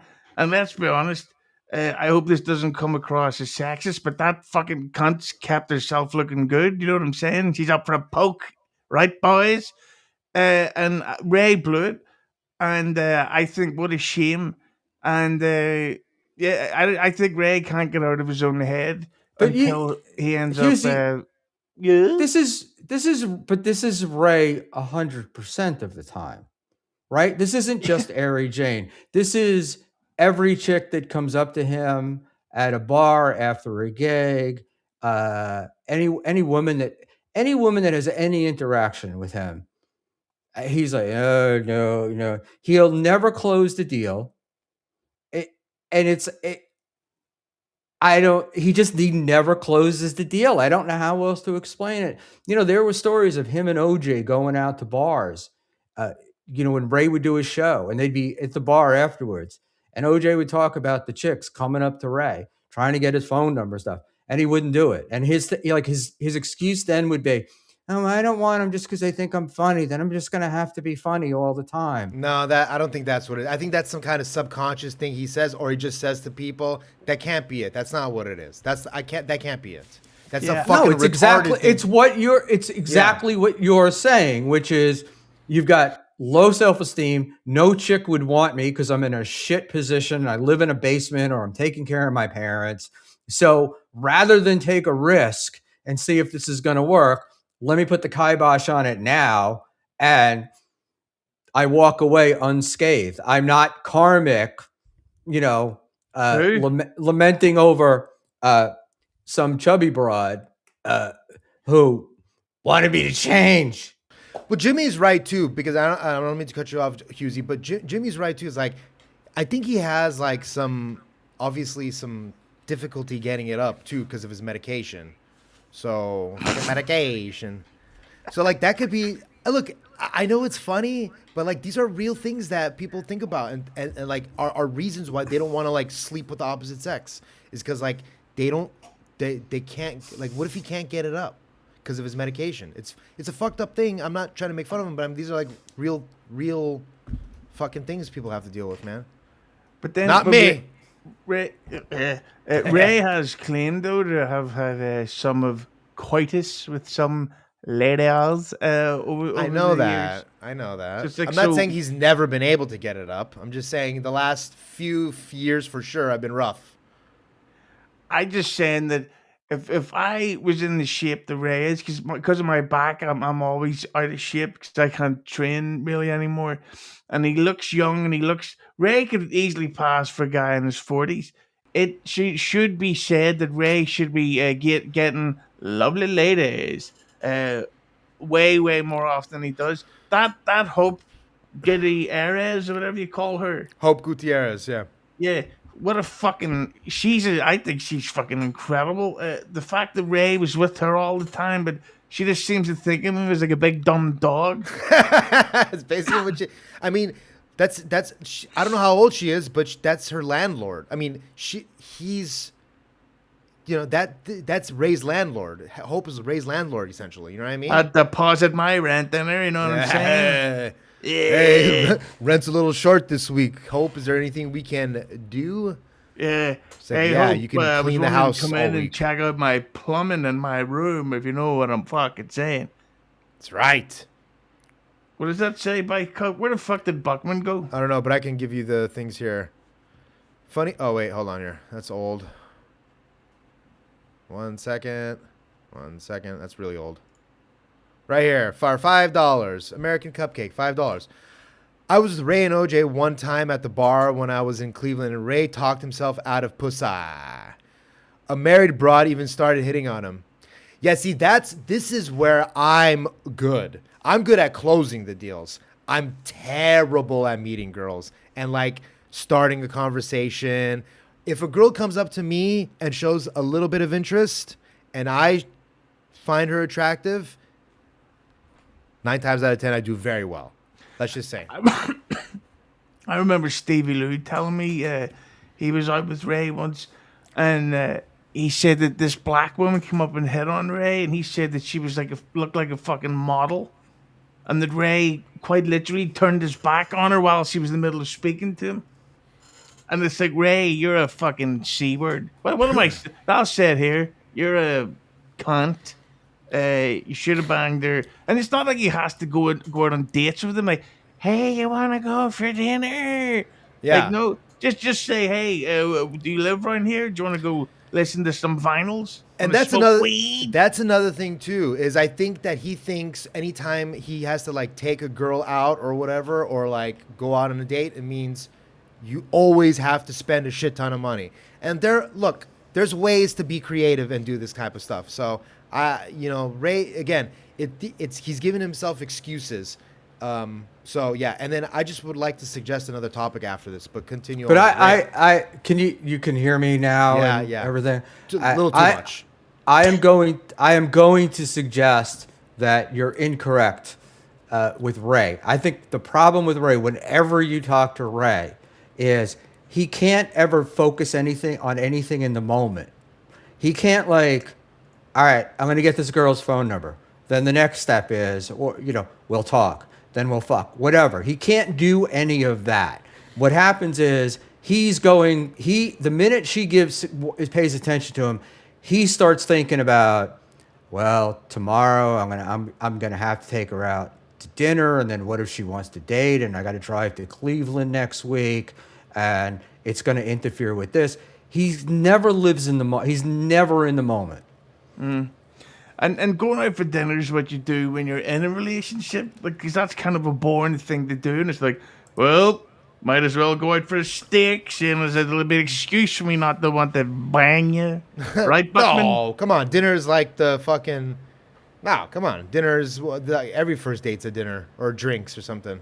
It Not is in Ireland. I'll tell you what to do. See if the lady or guy, if you're Schmuel, is a music fan and likes to smoke weed. The best first date is you say, well, let's go get stoned and we'll go vinyl shopping. And instead of That's sick, actually. Yeah. That's pretty good. then you go out, you maybe afterwards you buy her 2, 3, well, maybe not 3, that'd be expensive. You buy her 2 vinyl, you go to a bar, you start speaking and you say, hey, why don't we go back to mine or yours and we'll listen to this music. And next thing you know, you end up sealing the deal while listening to the Saturday Night Fever soundtrack. Okay, but also, damn. Now we've got a lot of background noise. Go ahead. He'll be back. I think it's you though too, Schmuel. I got a lot of background noise from you. All right, no problem. Hang on a second. No problem. Okay, but yeah, that's actually a pretty good idea because let's just say vinyl shopping or something like, it doesn't necessarily have to be vinyl, but something in the realm of like collectibles or something like that. It doesn't have to be toys. Don't make it toys. That's weird. But it like maybe, and memorabilia is like too manly. So vinyl's a great one. So I like this because then you go on a date, right? You like, let's smoke, maybe get a drink, then go vinyl hunting.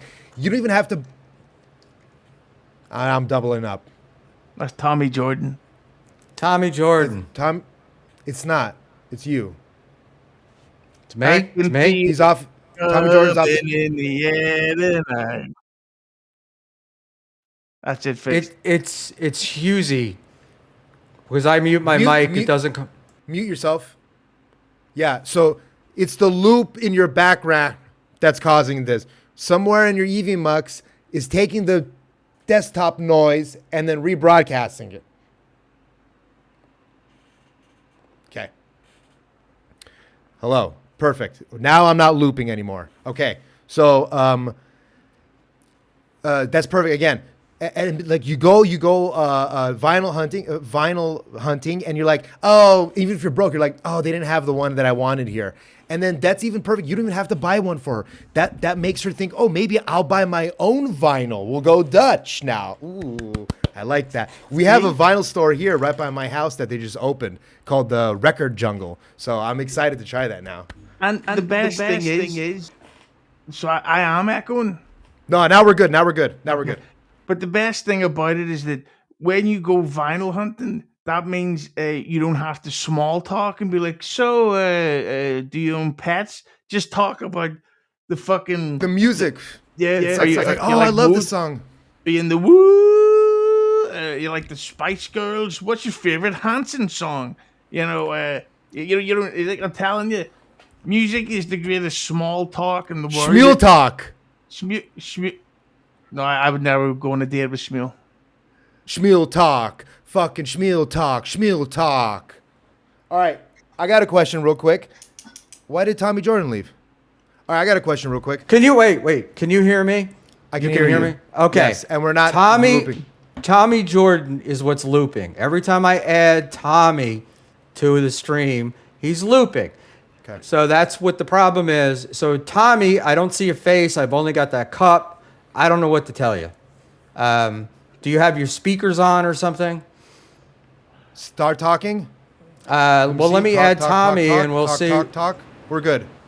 Check. Check. All right. Now, Check your booty. All right. Check your booty. Tommy, I said I had no reason to criticize you, but if you don't get a camera instead of the coffee filter, then we're gonna have. Then I have to go after you. I'm a cup of coffee. I know, but what do you call it? Tonight, no offense, and normally I wouldn't care, but I've been screaming at people all night, and the first time I'm having you on, I'd really like to actually see you. And if you don't believe me, ask Ava. I chased her off many times for not using a camera. But go ahead. You should chase her off for not using a filter. Oh. Hey. But then I might not see the rack. So I got a quick question. What about OJ? So how do we feel about does I personally don't give a fuck that he made amends with SJ and all that stuff and whatever. It did kind of seem a little weird that he negotiated like a ceasefire for his channel, but not necessarily other channels, which is not his job. So what do you guys feel about him making amends with Stutjo? That's going to last as long as Cormac and Gillies break up. It's Stuttering John's going to text his kid. They'll not reply. He'll have a couple of goes, and the next thing you know, he's angry and he gets an ID claim. And he's like, "Well, I'm going to strike WTP, going to strike OJ, and then I'm going to see if that Asian with the weird voice." Adam Bush for $9.99. Hughezy, glad you're taking that devastating best show lost so well. Rob Saul Army. I haven't taken it so well. That's why I went out drinking last night. It was a tough night for me. There was another super chat that you missed there, Buckman. Did I? Hold on. That was scrolling. Oh, Brian Landon test stream. Buck, how big is your hog, and do you take Blue Chew? And Brian, meet me at the Vince Lombardi service area at about 12:30 in the morning tonight, and all questions shall be answered. Go ahead, Dave. My new closer is I eat Blue Chew out of Buckman's ass. Yeah, but what's the opener? How big's Chad your dick, Zumach. Dave? Yeah, how big's your dick, Dave? You're Armenian. You people usually have big thick hogs.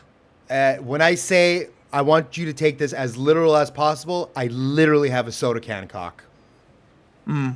It's Like, one of those. Taste of Fanta. It tastes like orange. It tastes like grape and orange soda. Yes. Dave one day did a dance on stream at which the outline became obvious, and it was It was girthy. it was a very large package. It's Not thick. long. It's not very long. But- And also the effects of it. It's like a bag of milk. I'm certain. Because of the smell. I'm not circumcised. So it kind of really encapsulates it all in there. And when I bring that sucker down, it gets longer. Yeah, I'm happy for you. Thanks, bud. I believe didn't have any moils touching these foreskin lips. Tell you what, though, I am on my gravestone. It's going to say "grower, not a shower." 'Cause, Right. when I'm soft, you keep those fucking lights off. But when I'm hard, start filming, cunt. Because I'm very confident in my package. Okay. Like, Wow. Now you sound like Brian Callen talking about Brennan Schaub's dick. Because you got a package on you. yeah, but I don't listen to any dude bro shows. Good. Fucking piles of shit. You know what I've come to learn? The bigger the podcast, the worse the show. That's why I legitimately like shows like Buckman's, and there's some of the Dabbleverse shows that I love. Did you ever listen to All Apologies? Yes. Here and Yeah. there, yeah. I That's like- Trucker Andy, right? Yeah, I like that show. All these fucking things. Are you sure that's Tommy Jordan, by the way? Yeah, that's Tom. Well, he's the. If we get porn bombed, I'll keep my hand. But I think it is Tommy. Oh shit! I think it is Tommy Jordan. I'm just saying. I think it's actually what it is. Is it's a Tommy Jordan AI, Yeah. not the real Tommy Jordan. So Coffee. I knew. There we go. There we It go. looked off, definitely. That Yeah, kind of we- looked like the quad sitting in with Stuttering John. We're waiting That's for strong. the porn to come flying out of that thing any minute now. Sorry, my finger's on the trigger, boss. Whoa. We got it. Tojo entered the DV with his real face, looked around and saw top guys are wearing filters and switched to a cup. It's desperate stuff like that, Yeah. Schmuel. Yeah, Is- can I just point out the irony that MGD is saying that people should just go with their natural look? And This is true.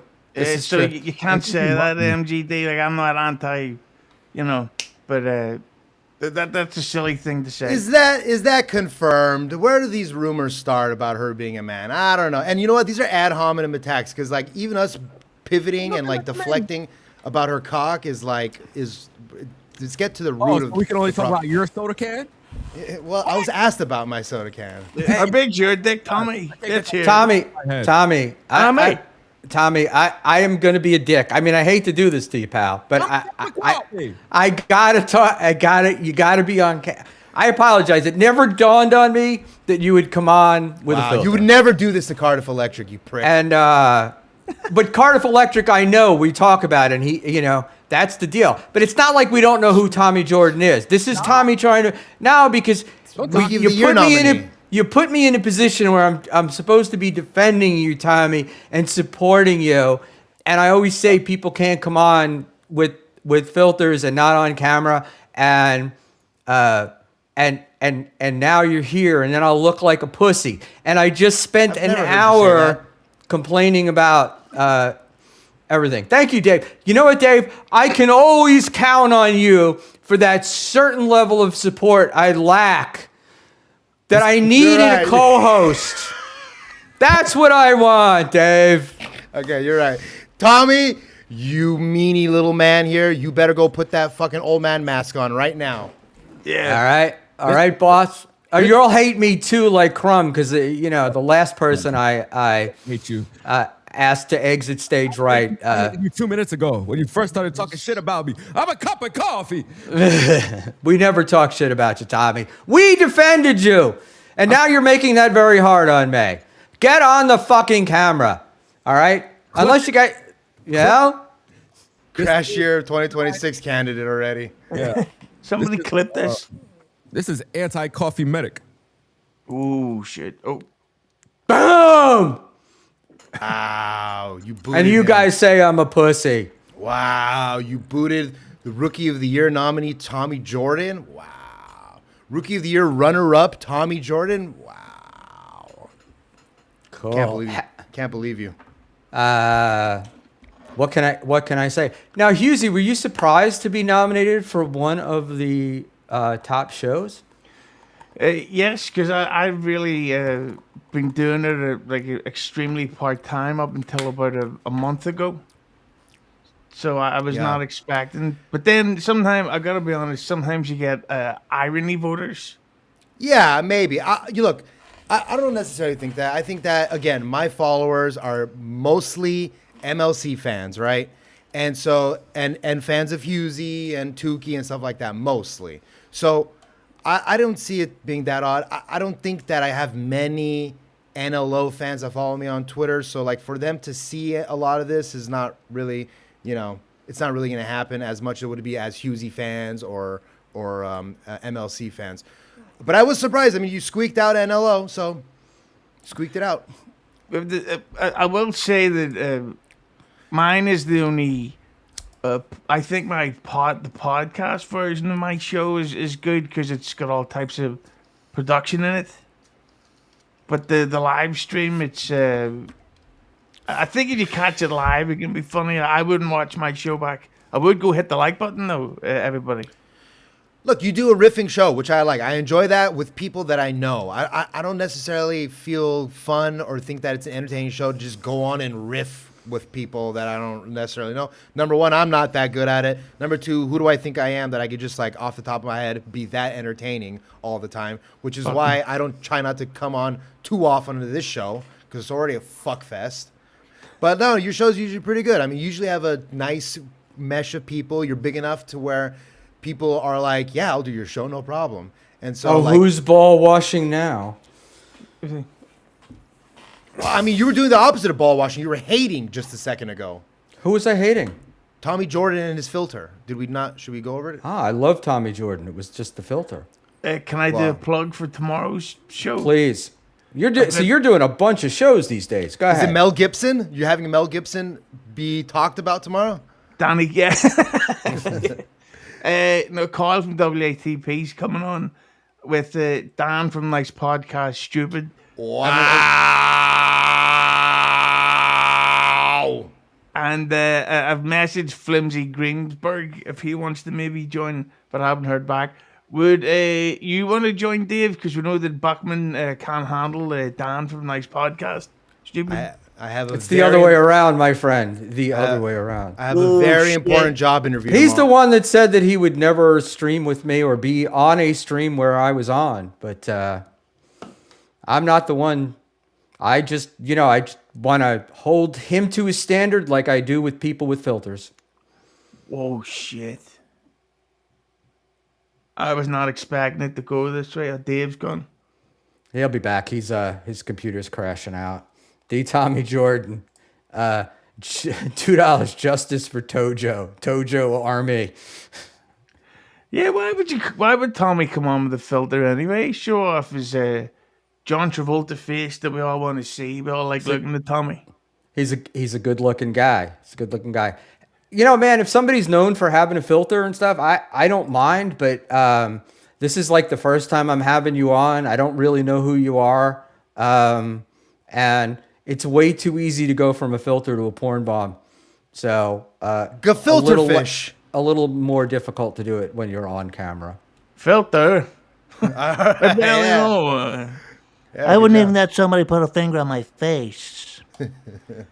I was actually talking to Ari Jane yesterday about you, Buckman, about you keep talking about men that you think are good looking. Yeah. Why? Is there a problem with that? No, I mean it's kind of gay to consistently talk about men you find attractive. Not Wow, saying anything wrong with being gay. I just think that you might be gay. I think Tommy Jordan's attractive with glasses on. But once he takes his glasses off and you see those fucking really close Tyrannosaurus Rex eyes, I get scared. wow. Ari Jane confirming. I'm joking, Tommy Jordan. I'm joking. Yeah, we were just chatting about that. I'm fascinated. It blows me away that you were talking about me. What was the Ray topic unavailable, or did you just do Ray first and then me and then Dan? Whoa, right? look at And Buckman getting never- all pissy. Yeah. And No, did you never like really, did you close the deal? Yeah, fuck. Did you zoom naked pictures? That's what I want to know. Yeah, no, Ari Jane posted a photograph of a bundle of sticks, and I said, "Hey, that reminds me of Schmuel Buckman." And then we got talking. Hey, it's the Sorcerer Gypsy for $1.99. Great show today. H, good guests. Thank you. Thank you, I like Source. I like that he sent the money on my show, not on yours. Well, I'm not. He knows what bragging, it because he but knows what it's gonna. Yeah, but I'm not bragging. He sent me $6 earlier. So who's laughing now, Buckman? Well, the problem is he can't ethically send it to me because he knows where it's gonna go. Straight up my nose. Straight Yeah. up. Thanks Yeah, for the $2. Do you have no long-term damage with that? Because I Bro. haven't done it in years, but I did it for a long time, and my nose is fucked. See, when I get a cold, my nose is out of service for 3-4 weeks, and I get like nosebleeds and stuff. Oh no, I rarely get nosebleeds. Look, man, I'm doing coke probably a dozen of times a year. Honestly, that's really what it is. Then like then what are you 2 dozen doing times. the 2 other dozen. 340 days 2 when dozen you're times. leaning over? I got to take a piss. Camera snaps on, snaps off. No. Fastest pisser in the West. I don't even do that. I don't even turn off my camera to do my rails. I do my rails. I just do them here, and I just do it. I don't. Even, All right. It's like every other weekend for me, and it's not even that all the time. It's sometimes once a month. Sometimes it's not any months. I did it from I was about But 13 until I was about 38. Oh well, no. I mean, okay. Well, yeah. I mean, that's crazy. I did it. I started doing it when I was 30, and I've been doing it for the last 10 years. Like every other weekend for the last 10 years. Yeah, like I was drinking last night, and I'm getting to the point where it's like I don't want to quit, but I've reduced it now to just beer and Guinness, and it's got even to the point where I'm thinking I can't even handle this shit anymore. Like it hurts. Well, it So- used to be an 8-ball on a weekend for me, and that's when I was drinking and doing it. Now I take edibles, and it's like 1.5 grams, lasts me 2 days, and I'm over it See, with the yeah, edibles. for me, that would always be the thing where you would have it. You would go out at the start of the day, and you'd have your collection, and then it'd be gone within a couple of hours, and you're like, right, let's yeah. get more. Let's get more. Yeah, I got enough. Well, that's what the edibles are helping me. That's why I like to take the edibles. I'm an addict, dude. I don't know what to tell you. Yeah, I just fucking quit overnight. I just said, fuck this. I don't want to. I'm tired of waking up and not being able to breathe. Dave, this will make you feel inadequate. Sorcerer Dave, we are the same age. That's I know. fun. And I live with my parents still, and you have a empire All know, right. and a book. You know, it drove me fucking nuts is that, was that the sorcerer who goes on MLC? yeah, that's the sorcerer. Yeah. Oh, hello. But you know what fucked me up? Was You have hearing that, gypsy, sorcerer, gypsy, It's amazing who you meet here in Schmuel Talk. sorcerer, gypsy. That seems. $4.99. Ari Jane. Schmuel Hughezy is just yanking your chain. All we talked about was bedroom linens, honestly. And I'm the gay one. It is true. To be honest. No, but that's what fucked me up, finding out that MKE is about 4 years younger than me. Yeah, And he's I a- was yeah, just like, yeah. he looks like shit. I thought he was like in his late 50s when I first saw him. It's so, but it's even as with MKE, it's so crazy how different he looks drunk and sober. Like when you see me drunk, I don't look that different. I'm maybe a little more red in the face and my eyes are a little more red, but like my face doesn't droop down to my tits.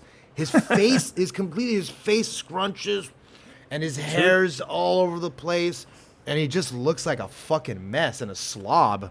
But your personality, first, Sorcerer Gypsy Dave, you're way more entertaining than I.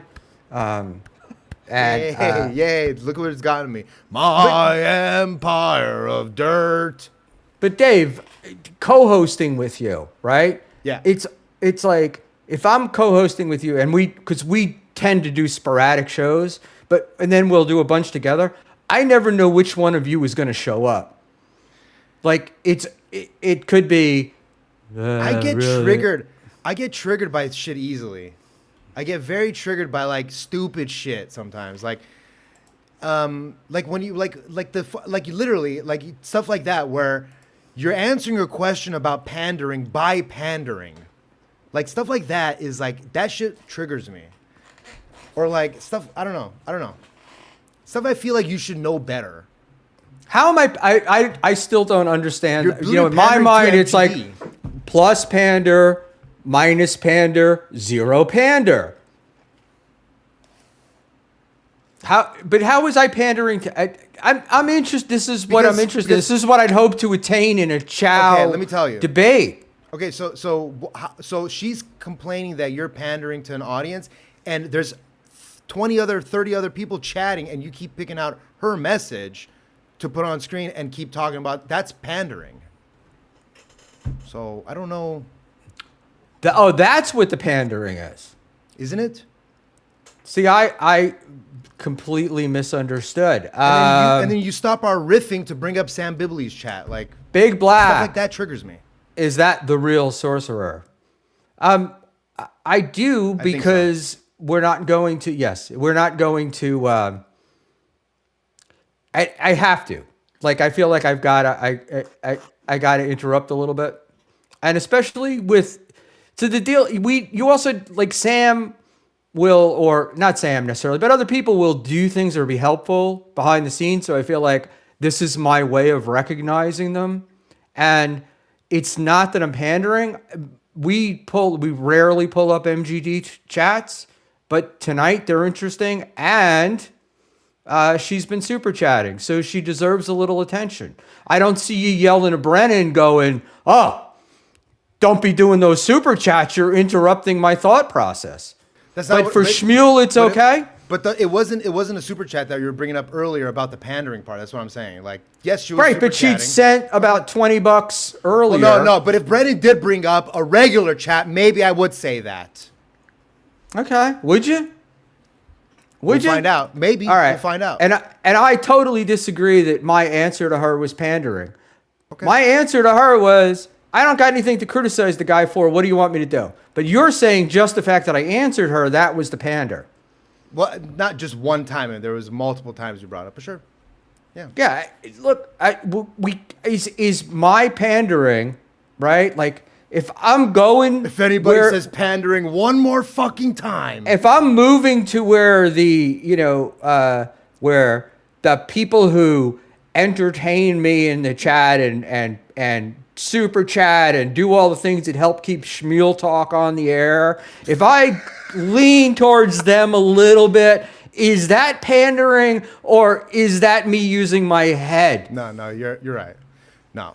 I pander to my look. This whole fucking Dabbleverse Awards was pandering to my audience and making them happy. So, I hear it. So making 15 people happy over the rest of the everybody else, I'm all for it. I'm gonna say that I would side with Buckman on this because MGD. I'm pretty sure she's donated to me a few times, but you can't always expect them as much as you'd love to donate every single time.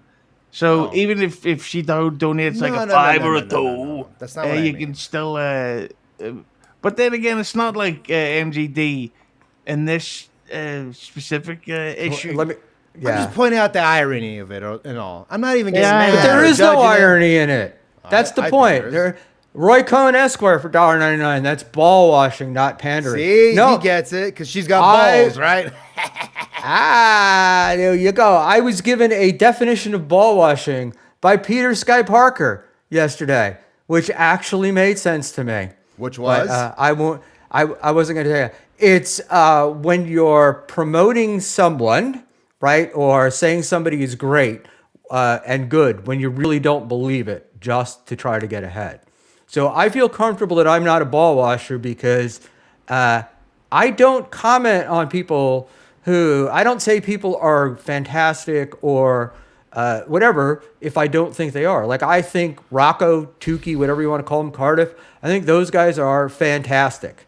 When I talk about someone that I don't like, it's like a karmic, I will say he's talented, right? There's no reason for me to go, well, with karmic there is that he's a piece of shit. But like when it comes from, like the Dan from Nice Podcast thing, the reason why I find that so disappointing is because I think he's a talented dude. Like I think he could do really well. But like I said, no traction. Anyway, go ahead. I know Hughezy likes him, so. I'm just talking shit about MGD because she was making fun of my Dabbleverse awards. So. But I appreciate the donations, MGD. Thank you. Yeah, but I'm saying, for me personally, if somebody donates, on an episode, then that gives you, I know it sounds silly, that sort of catches my attention. And then if their follow-up comments sort of add into the storyline thread of the episode, then, I do love it when people donate, but I also am not sitting there going, Harry Jane better send me $40 if she wants to compliment me. All that type of shit. We're not Kevin Brennan, well, the look, pandering, shitty host of that fucking dying show. Look, pandering, definitely, look. Take aside MLC for a second. Not because I am an MLC. Look, if you go by that MLC ball washing, if you go by that Peter Sky Parker ball washing definition, that's literally what I did. I literally ball washed Ray to get on his show so I could climb over him to ball wash Kevin Brennan to get on his show so that I can get more subscribers onto my channel. Literally. Okay, with all that said, I like Kevin Brennan, but it's one thing if you're like Chad Zumach and you're like thinking of ways to get donations, your bike stolen or a death pool, let's say, like things like this. That's real pandering and grifting, to be honest with you. Yeah. Well, I know a guy, he's a really funny, tough guy who in the past month alone, he has pretended to have a girlfriend that needs an abortion and then also pretended to have some type of medical bill. And it neither worked because the thing is, none of us are smart in the Dabbleverse, but also none of us are fucking idiots. So you can't really dupe people into it apart from Quadfather. Well, look, he totally lost me with, I would have believed the 19-year-old girlfriend, right? If she were fat and filled with acne. But when he told us how hot she was and 19 and working at the Dollar General, you're pushing, the disbelief is just, you're registering it there. Yeah, when you hear somebody lie and they have an incredibly detailed story, you realize, yeah, okay, they've sat and thought this whole thing out. Like, you can tell immediately when somebody's lying. Like when Dave was talking about having a Coke can for a cock, I believed him. But if you said it, Buckman, I'd be like, yeah, you're full of hogwash. I'm not YouTube's terms of service. Which is probably why I wouldn't say it. Your boyfriend would. The fact that she works at a Dollar General store makes sense. And Granny, the fact that he lives in a sauna. So I feel like that would make you feel a sauna. You're giving him an upgrade. He lives in a box of humidity heat. Sauna has indoor plumbing. Go ahead. Sorry. I mean, that's gotta do wonders to the face. He has a very boyish complexion. That's because he doesn't shower, so he's got natural grease. Yeah, it's probably. I was thinking about the other day. I was like, when's the last time that guy slept on foundation? Yeah, he looks like. Have you ever in Terminator when Kyle Reese arrives on Earth for the first time? He just grabs any fucking clothes he can get and takes off running. That's how Granny actually dresses, like a time traveler. What year is this? Where the fuck am I? He just Can I grabs have a fucking smoke? Yeah, he grabs whatever's closest to him. But you know, seeing MKE that drunk like that, I don't know how and still losing Degenerate of the Year to Granny, that's quite the feat. Well, How could you not lose Yeah. Degenerate of the Year to Granny? I mean, Granny is the ultimate degenerate. Because the thing with MKE is we never know he had anything, right? Like with Granny, you knew he had a life and a kid, and like he had And things. a pretty good he fart had box to fuck. he had possessions. He had a woman, you know, and now he's got an old igloo cooler with a broken lid that he's got a shit in. when I heard him, he was literally planning or even talking about making his own kid have to go be taken away. That's when I realized, yeah, you're a fucking complete cunt of a fruit. And also, I think he's got PTSD from growing up with a voice like that because everybody thinks he's gay. So now he's got to prove how tough he is and manly. He's like, I had a hard day today getting women pregnant and fat and all this fucking stuff. It's like, no, you're wimp. So let me just ask you, just from your knowledge, and I like Granny. There's no reason for me to be talking shit. I'm not talking shit. I'm just trying to get to know a little better. Like, is it just like he can't hold a job because he's like an alcoholic and just, is that what it is? I have no idea. But the thing is, he really should, like, as much as I don't like him, I genuinely feel bad for him because he's going to lose his relationship with his kid. Like, that's going to happen if he doesn't stop thinking about himself and being like, look how cool I am drinking a beer on a fucking show. I'm cool and tough. It's like, yeah, that's so cool. When's the last time you hugged your son? Yeah, alcoholism is tough, man. No, it isn't. Okay. He, the only water inside his place is inside the bed, and that was Dave. Stop with the ice. And that was the previous person passed away on that bed. I don't think you changed the mattress. Did you get it for free or just really, really cheap? I think it came with the shed. Oh, shit. I thought you're like, all right, you just got to clear out the bed. Clear out the bed, man. I'm going to sleep on that. Yeah. Like somebody died on it. Somebody died killing a pig on it. Well, yeah. Through and sex? yes, exactly. How do pigs die? Generally through anal penetration. But Anal penetration. Fucking anal penetration. This fucking guy's got jokes over here. I can't do it. I can This never do fucking that. guy, Christopher, is this fucking Schmuel's fucking funny. Don't whack him no more. I can never do Gandalf. So Gandolfini. I got the other day when we were on and you guys were doing De Niro, right? Oh, do you And remember that? Generally speaking, people were like, I was fucking funny, and I was laughing my ass off. And I wish I could remember who sent me the DM, but whoever did it was that was awful. I love that. Fuck. It's De supposed to be- Niro, that was awful. That was it. Yeah. Sounds like Fuck, yeah. Panhandler. No, he was here on the show. He was laughing his head off at the time. Oh, yeah, that's right. He was here fucking mad and angry.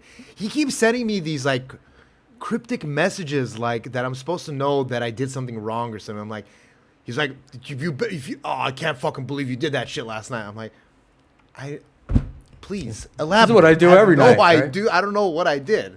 Hey, fucking panhandler, you keep running your mouth, we're gonna add some percentage to the big. Panhandler is a very strange guy to be friends with. I will say that. Because He could fucking get his dick sucked by Sofia Vergara and he would go, you just gonna leave that fucking door open? Exactly. I like. Look I at like the what- mess you made on the floor. I like his. I like the fresh haircut he got too when he went to Vegas, so he could maybe try and pick up on some chicks. He's Yeah. like, oh, I'm gonna get a fresh haircut. It's all nice and fucking buzz cut on the side and like super clean and stuff. I was like, this motherfucker. I love the way Panhandler I like takes- Panhandler. Yeah. He's a good kid there. Look, man, I'm forget like I'm a scumbag. fucking lost boy, bro. The more the merrier. Come, Rufio, all of them, doggy. You're doing it, Peter. You're playing with us. You're imagining, like, come play with us. Be fun. Be playful. We talk shit back, and have fun with it. That's it. I don't know what to tell you. Don't be a Yeah, and fucking a hook. Don't be a hook. Yeah, I love it when he comes on the show, and he's sitting and he clicks on the link and then he sits there the whole time, right? And he's meant to be looking at the screen and he sits doing this. Like what the fuck are you looking at? Stop pretending like you don't want to be here. And what are you chewing? What the fuck is in your mouth? You had a My nice. fucking fist. You did the pursing of the lips pretty good. Yeah, he does do that. Yeah, you see. That's why you're nominated for Best Show of 2025. See, I can impersonate anybody apart from blacks. Well, you don't have any where you are, correct? My brother's black. That. Thanks for throwing that spike strip out there. That was great. He could be the Muslim guy that stopped the terror Was it attack Mommy's at tits Bondi that Beach. were the spike strip? Yeah, good. I was trying to find a chat up here from Ice Dancer, which I thought was great, but now I can't remember She what it DMs was. riddles. Uh, That she sends riddles. She I- does. whatever. She goes, "What's between 6 and 7 inches?" Mersh's cock. That's actually not that much of an own. Do you think Exactly. would have a 6 to 7 inch dick? Because he's got an extremely deep voice, so it's got to come from somewhere. And I doubt it's tonsillitis. Well, he's probably. I mean, from what I've seen of Mersh, I saw him in at Largo last year for the WATP show. He's shaped. He's taller than me, but he's shaped like I am. He's a pear shaped. You know, he's like bigger on the bottom, which typically works out better for the girth of your cock. The chram. Yeah, I'd say no, I would vote that Mersh would be more likely bigger than smaller. He's got the confidence of someone that's like, I'm gonna run my mouth and you can beat the shit out of me, but at the end of the day, I'll get a big dick. So I don't give a fuck if you break my nose. You can't break my dick. All I gotta say is Serena Williams is with an Armenian guy. well, you guys have no taste, right? Like class or. Whoa, Buckman, you pissing off Shades Cal and Tim's totality here tonight? What's going on here? We talking black chicks. Hey, I like to fuck some back chicks. I bang black chicks. Yeah, Yeah. I'm not good. I can't do the voice. I'm not afraid to put my face in a darkie's ass. I can't do it. I can't do it as good. I can't. I'm still stuck on Granny fucking a pig. I'm She's more shocked at 19, the pig. oldest pig in Florida. Yeah, Sorry. I Wow. think the Let me whole look- problem is that the pig could do better.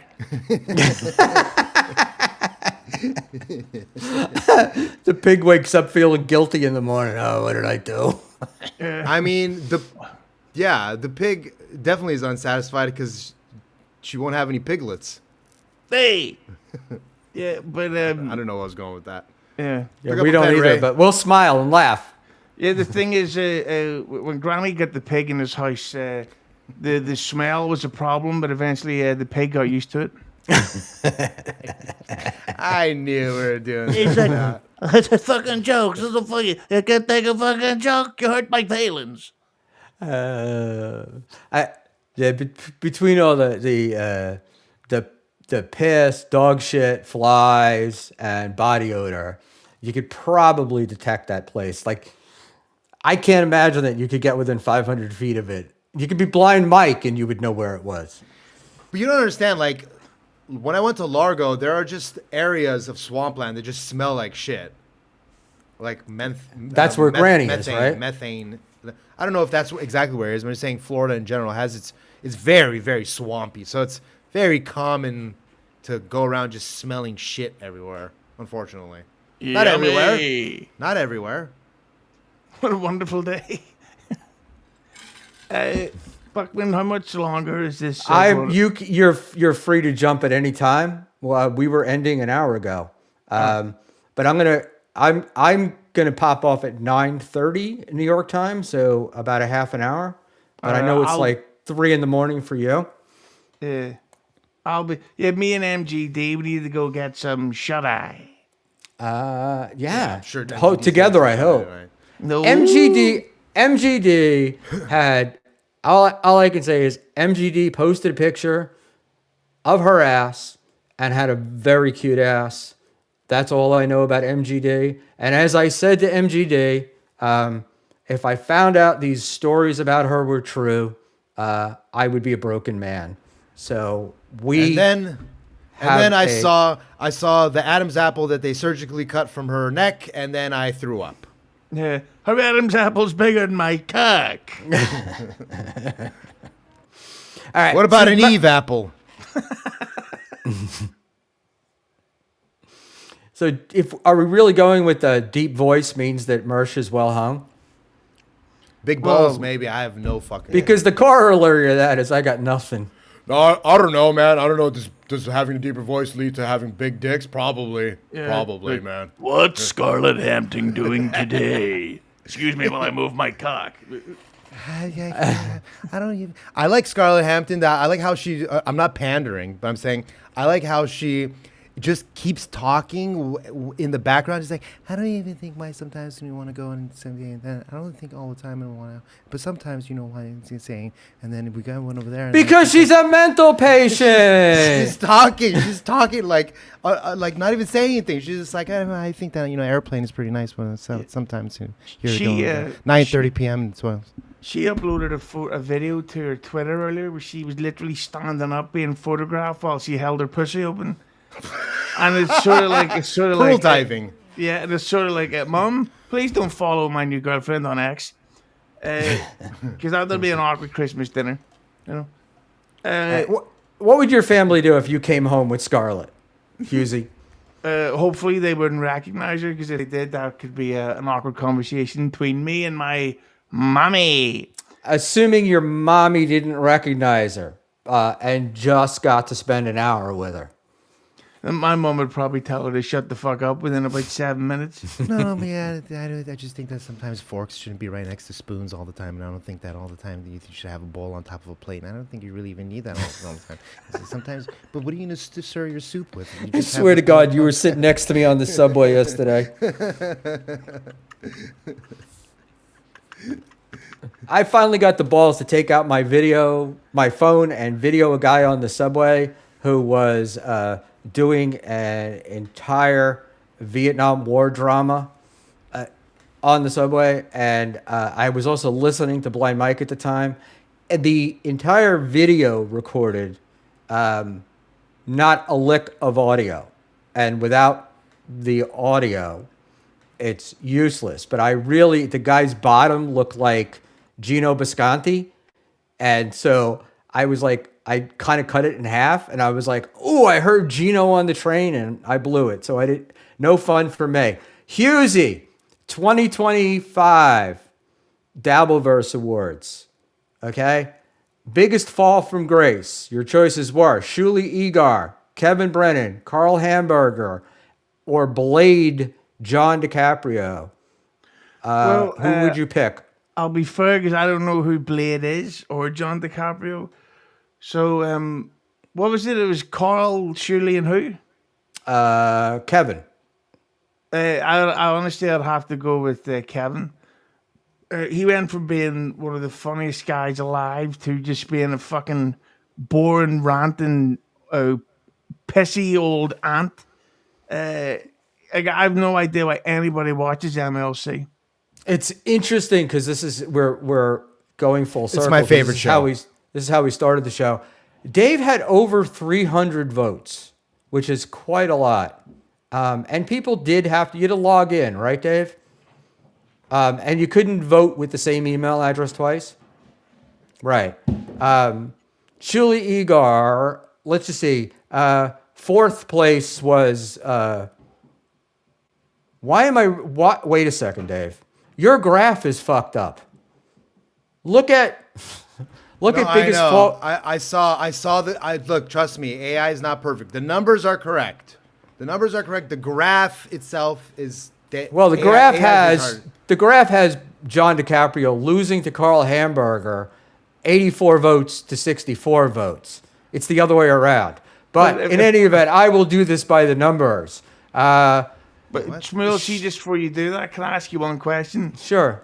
And it's regarding the double version. Dave, I'm sure, want to know this, and everybody else will want to know.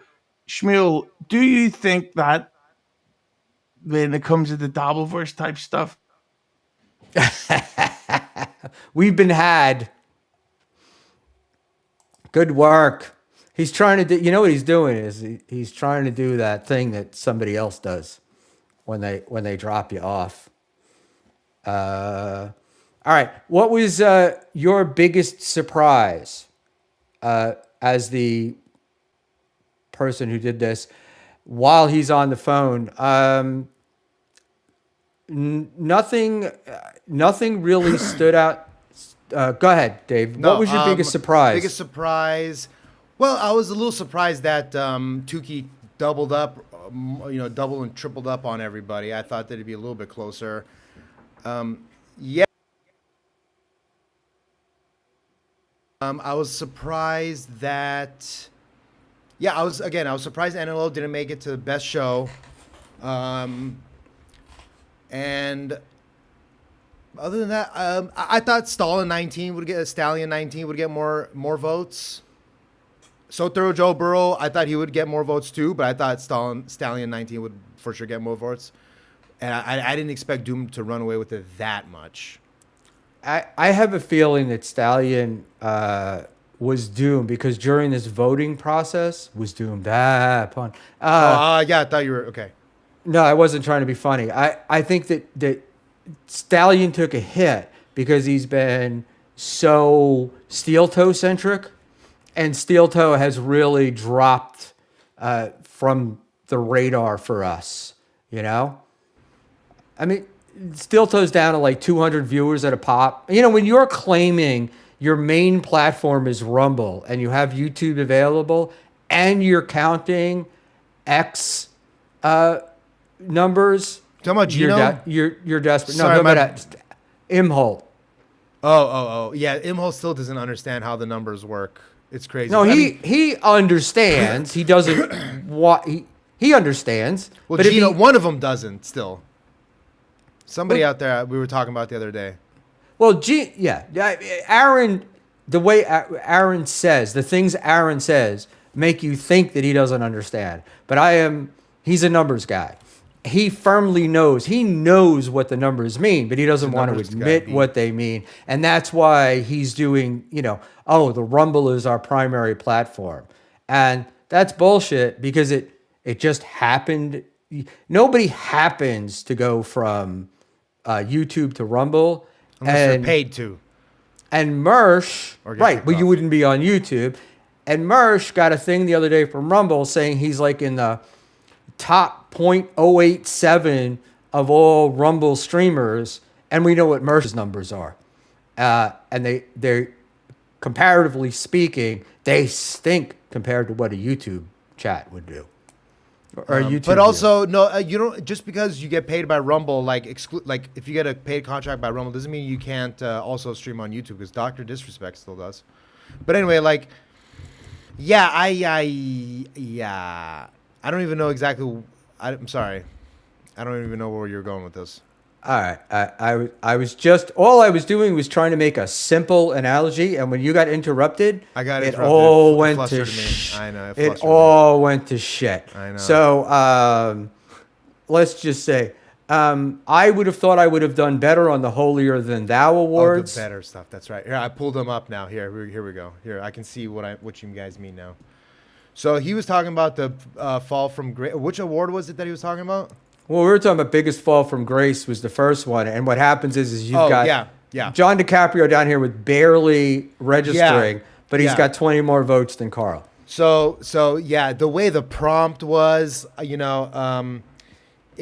it was fucking up. Sometimes it was fucking up, and then I started running out of like usage for the AI. Like I hit my limit on the amount of images I could generate, so I had to go into my second Twitter account. So yeah, some of these bars, it's interesting how AI doesn't know how to make it exactly. I asked them to make a bar graph, and then put the number, put the glowing gold bar with the champion there. So for all the champions, it worked, but for the other three, it kind of just didn't give a fuck. All right, and I have a paid AI account if you ever really need it. Big Black Newport, Mersh is full of shit. Yes, and the first person to tell you that would be Mersh. And whatever this guy's name is. I said 4 years ago Rumble was a Ponzi scheme. That may be more real today than we know. Because the numbers just they're not matching, they're not working. And all right. All right. So AI ain't got no bars. All right.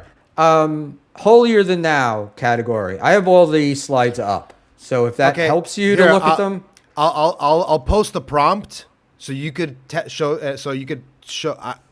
I'll post the prompt that I use so you can try it in Grok and see, and it'll show you exactly what happens. Right. So you can I test don't. it yourself. But Yeah, I not don't. you, but whatever. All right. But okay. Because I'm just saying I don't care.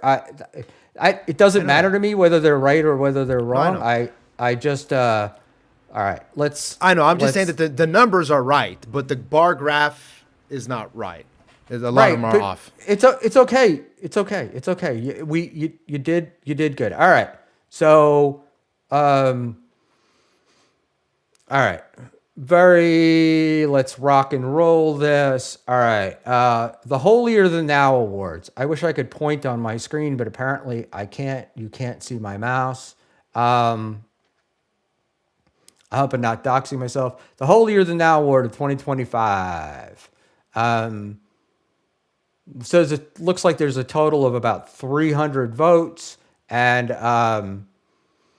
going away, Ashley Cummings won with 128.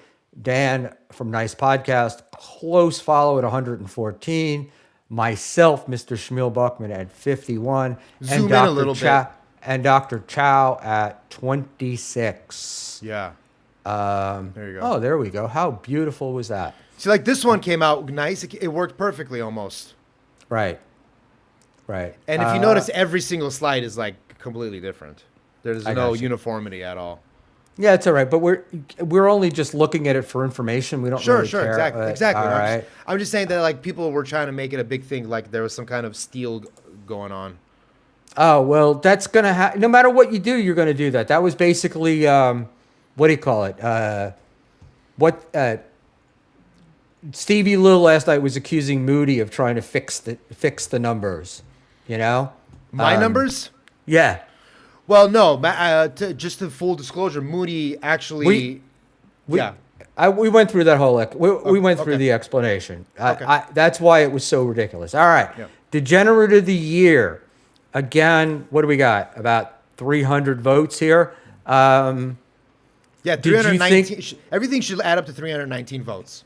All right. Did you think that was any surprise to you here, or were you anticipating? I thought Mr. Kill Everything would get way more, especially with that Doom clip of him, on MLC. That's a fucking rough fucking clip to work. Yeah. Thank you, Brack. Thank you, Brack. Iceland, Ice Dancer. This PowerPoint drives me insane. Ice Dancer was yeah, go on. No, go ahead. I was just saying Ice Dancer was one of the people other than Moody to like point out that like there's all these, some of them are capitalized, some of them aren't, yada yada, and then but yeah, these I tried to make them look as close as possible. The slides for like the nominees came out much more consistent and better. All right, Dave, I love you. I really do. I really do. And I'll spend an entire show with you talking about the process. But let's just get through the numbers. We're also going to be here all night. Stop I bringing will up ask. chats then. I will ask one question. Did Ice Dancer and Moody offer help?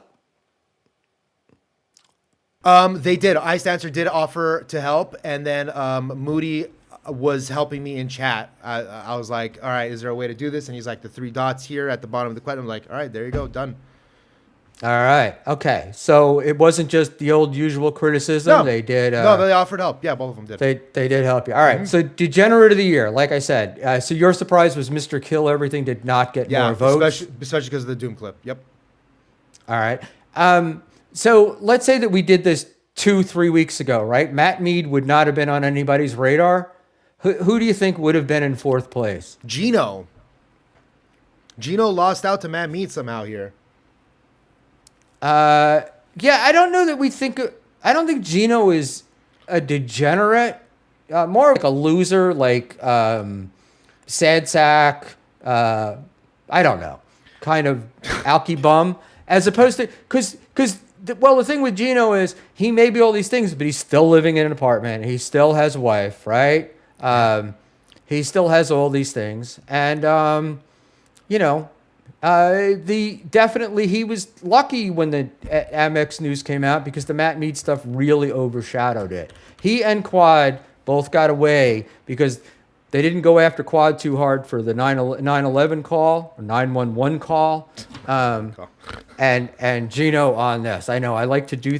I have to practice my boomerisms to keep you cats happy. I am not surprised by this because I think Mr. Kill at least has a job. Sorry. Yeah. He's got a job. Yeah, for sure. That definitely does click in. And then Chad Zumach and Matt Mead's jobs are kind of fake anyway, right? So I don't know what Matt Mead does for a living. I hear he might be a trust fund baby, but I don't know. So when those are part of it, when you're not actually working a 9 to 5, I agree with you. It's harder. It's easier to overlook. Yeah, I Big Black because I saw somebody else comment stealing 33K isn't degenerate. Then Joey C should be on. Then Joey C should have been like Joey C would have won this hands down. But like if that's the standard, wouldn't Chad have gotten? Chad should have gotten way more votes just for the 32-page criminal record, right? I think we tend to look. My view, degenerate.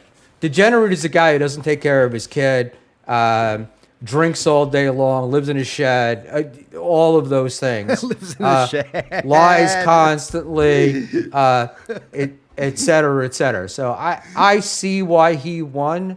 But Mr. K, Mr. Kill Everything, I would have thought he would have gotten more votes, but Chad would have also gotten more votes. In my view, but then again, you could only vote once, and I will tell you, my vote went to Granny, and I didn't even have to look at the other names. Yeah, and then the other surprise, I guess, would be that Gino wasn't on the Biggest Fall from Grace Final Four either, and like that's. And again, you have to fall from somewhere. Let's take into account where we're talking about the grace of the Dabble versus the Hackverse. And I understand what you mean by people have to like you and blah blah blah blah blah. But like he had a job where he was making something around probably $80,000 a year, right? Probably, and then all that went away, and it's all gone now, and like he's barely struggling. He's struggling. But didn't Compound end in 24? Yeah, right? Last year. But all that's right, what so I'm it's saying, shut down. So it's shut down last year. So by the time this came around, we're thinking of Gino as an unemployed. Yeah, it's shut down in 2024. I get it. He's not. Go ahead. I'm sorry. I was just saying because in 2024, it's a lot harder to see the woods through the trees.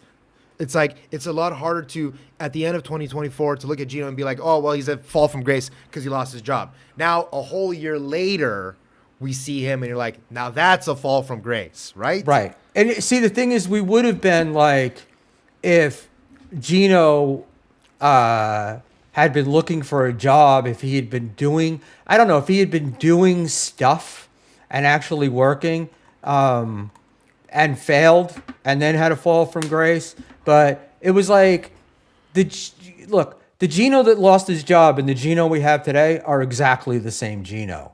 So it's like, I don't feel like when I'm saying like he had to have grace to fall from, it's like he didn't come into this with people thinking positively about him in the first place or having no knowledge of him. I feel ya. All right. I only want to do a couple more. This one, this particular one here, Provocateur of 2025. Yeah.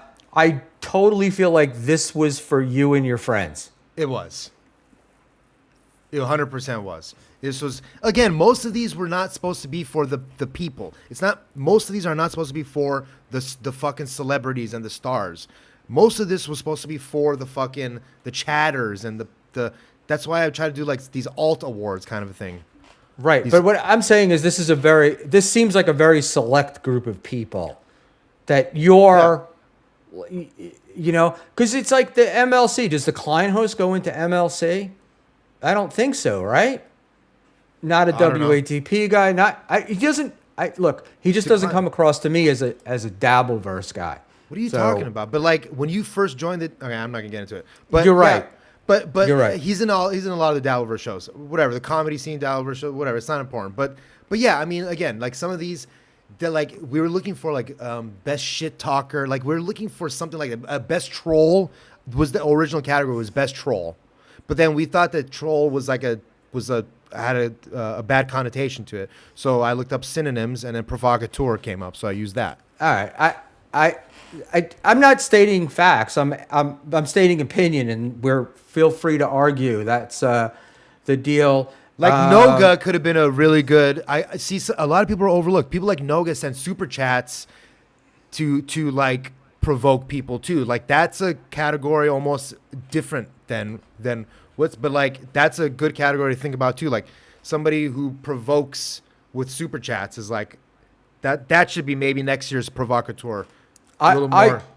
I would have liked. I actually suggested it to you that you do a separate Kevin Brennan category with like Kevin's.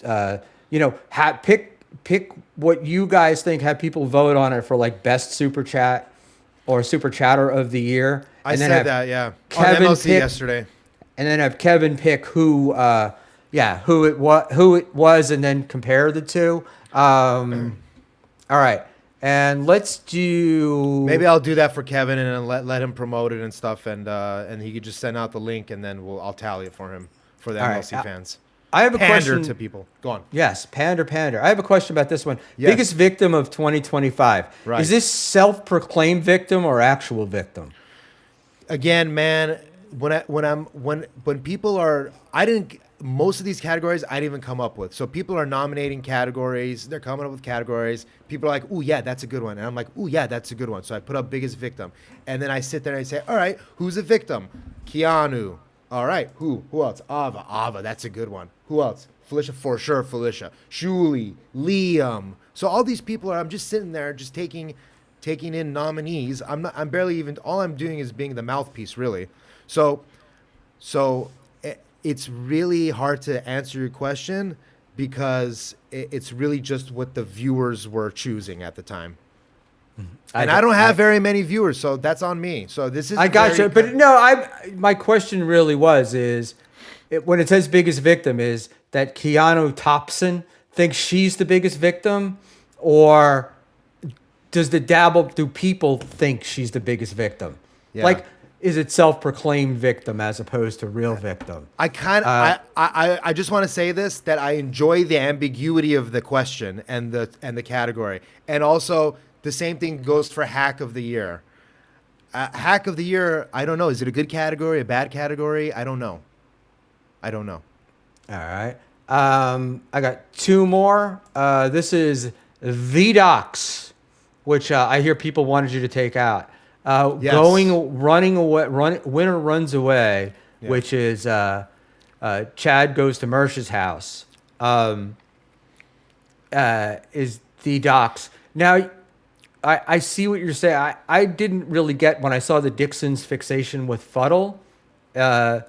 it kind of confused me a little bit because I thought, I guess, all right, I didn't, whatever. The fuddle thing was nominated on two fronts. There was the docs, which was the super tip version of the fuddle story, right? Where he finds out through the super tips, the zip code and all that stuff. There's that part of it, and then there's the expose part of it, where it's like where he found out who fuddle was. So it's got again two connotations almost. And honestly, I'm gonna tell you right now, I tried to get, and people that if they watch my show, they can attest. I tried to get rid of this one originally, but then, and this is pandering. This is legit 100% pandering. So Chow, get your recorders ready. Get your talk boy ready. Literally the only reason this stayed in is because we needed a category that can house Chad going to Mersh's house. And I'm just going to say it. Okay. All right. I thought GGG getting Granny was great. But again, is that like, I don't know. What Chad did was doxing, I think. But I don't know that these other guys did. Again, I don't even know if that's even... He went to his house. I don't know. I mean, you can see the streets and all that stuff. I consider it fucking doxing, I guess. But again, it's kind of... And again, pandering, sure. It's kind of the only reason why that was kept on there is because we needed a category to house him going to Mersh's house. That's it. I gotcha. All right. And the last one, and then we'll be saying goodnight. And I've been saving this, trying to avoid categories upon which I'm in. Oh, there we go. Biggest crash out of the year. Again, 319 votes. Karmic X takes it going away with 222. Yeah. Mr. Kill, 30. Chad Zumach, 82. And I, a measly 14.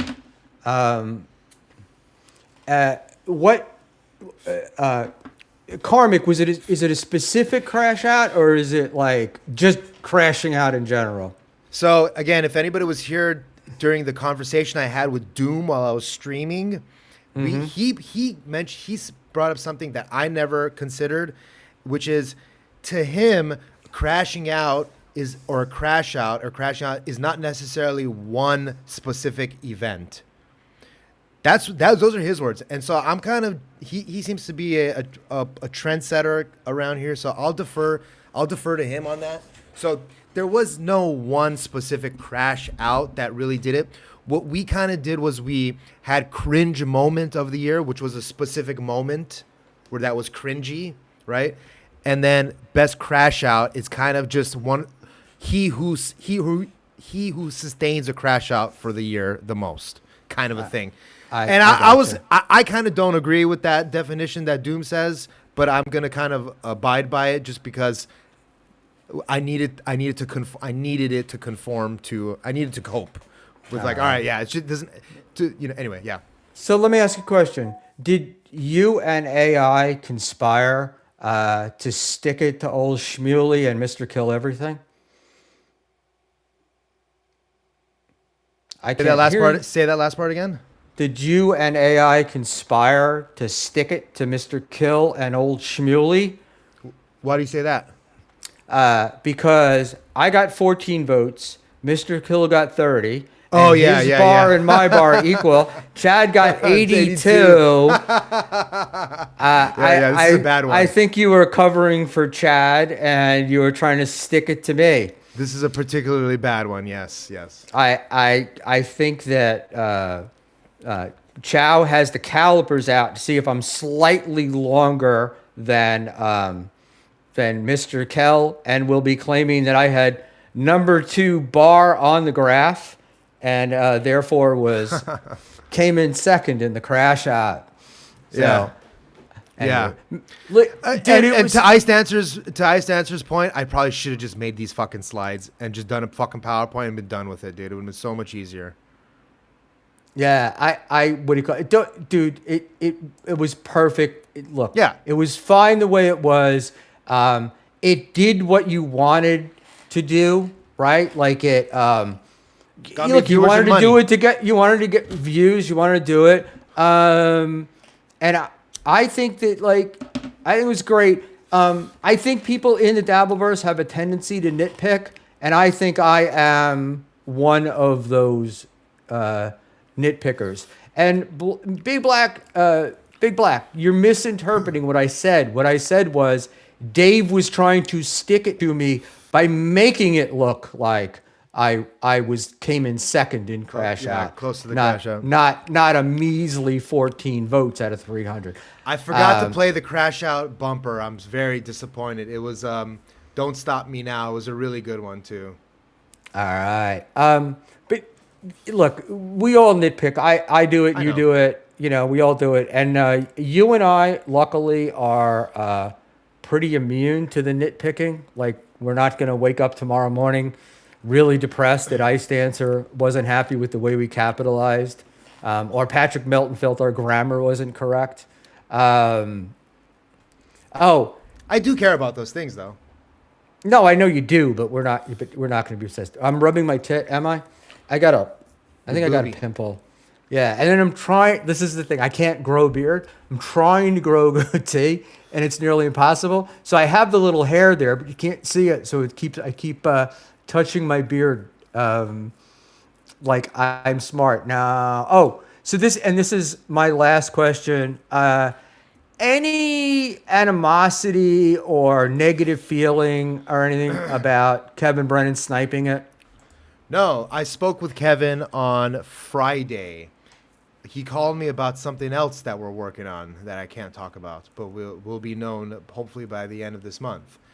We were speaking, and I told him about the whole thing because he was asking me if I could come on Saturday. He didn't know that the awards were even happening or whatever.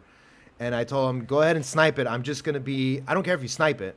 I told him I'm gonna be playing copyright music that I know it's not gonna get me taken down. So I would suggest just playing it. But he ended up just muting it regardless. It doesn't bother me at all. Honestly, without Kevin Brennan sniping, I probably wouldn't have had 150, 100. Actually, for the most part, I had about 170 to 180 throughout the whole stream, which was amazing. I made about $260, and then Brian Lannon also with another 150 gifted. Bubba came in huge.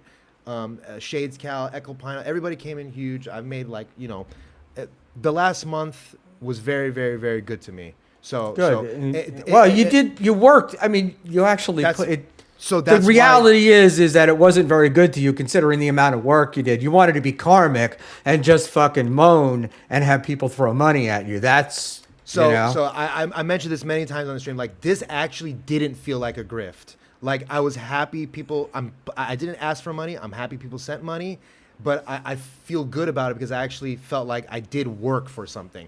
Well, just me going live and playing video games and watching clips. It's like, yeah, I don't expect people. I'm very appreciative when they do, but I'm not, I can't expect anybody to throw money at me that way. The Aussie guy, people don't nitpick, Schmuel. They point out glaringly obvious. That's what nitpickers do. Everything is glaringly obvious to nitpickers.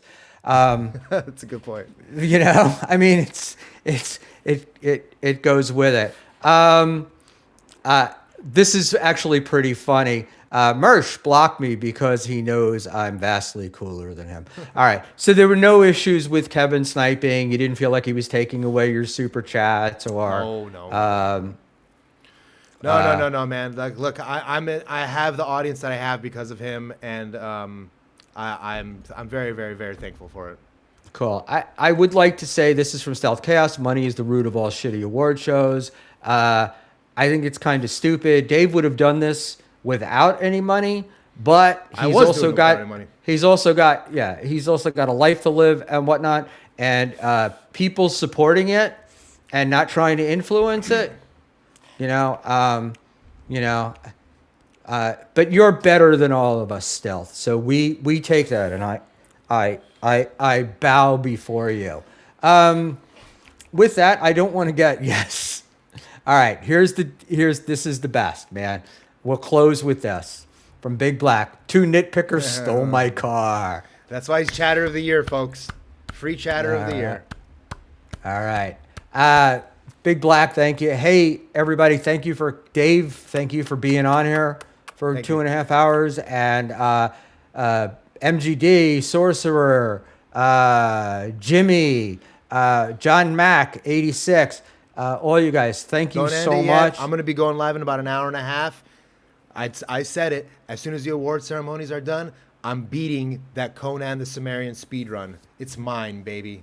Cool. And I'm going to ask everybody hit the like button on the way out. And don't forget, we have members available, memberships for $1.99 a month until the end of the year, which is quickly coming up. Thank you, everyone. What a blast. And we ran a lot longer than we thought we would. Good night.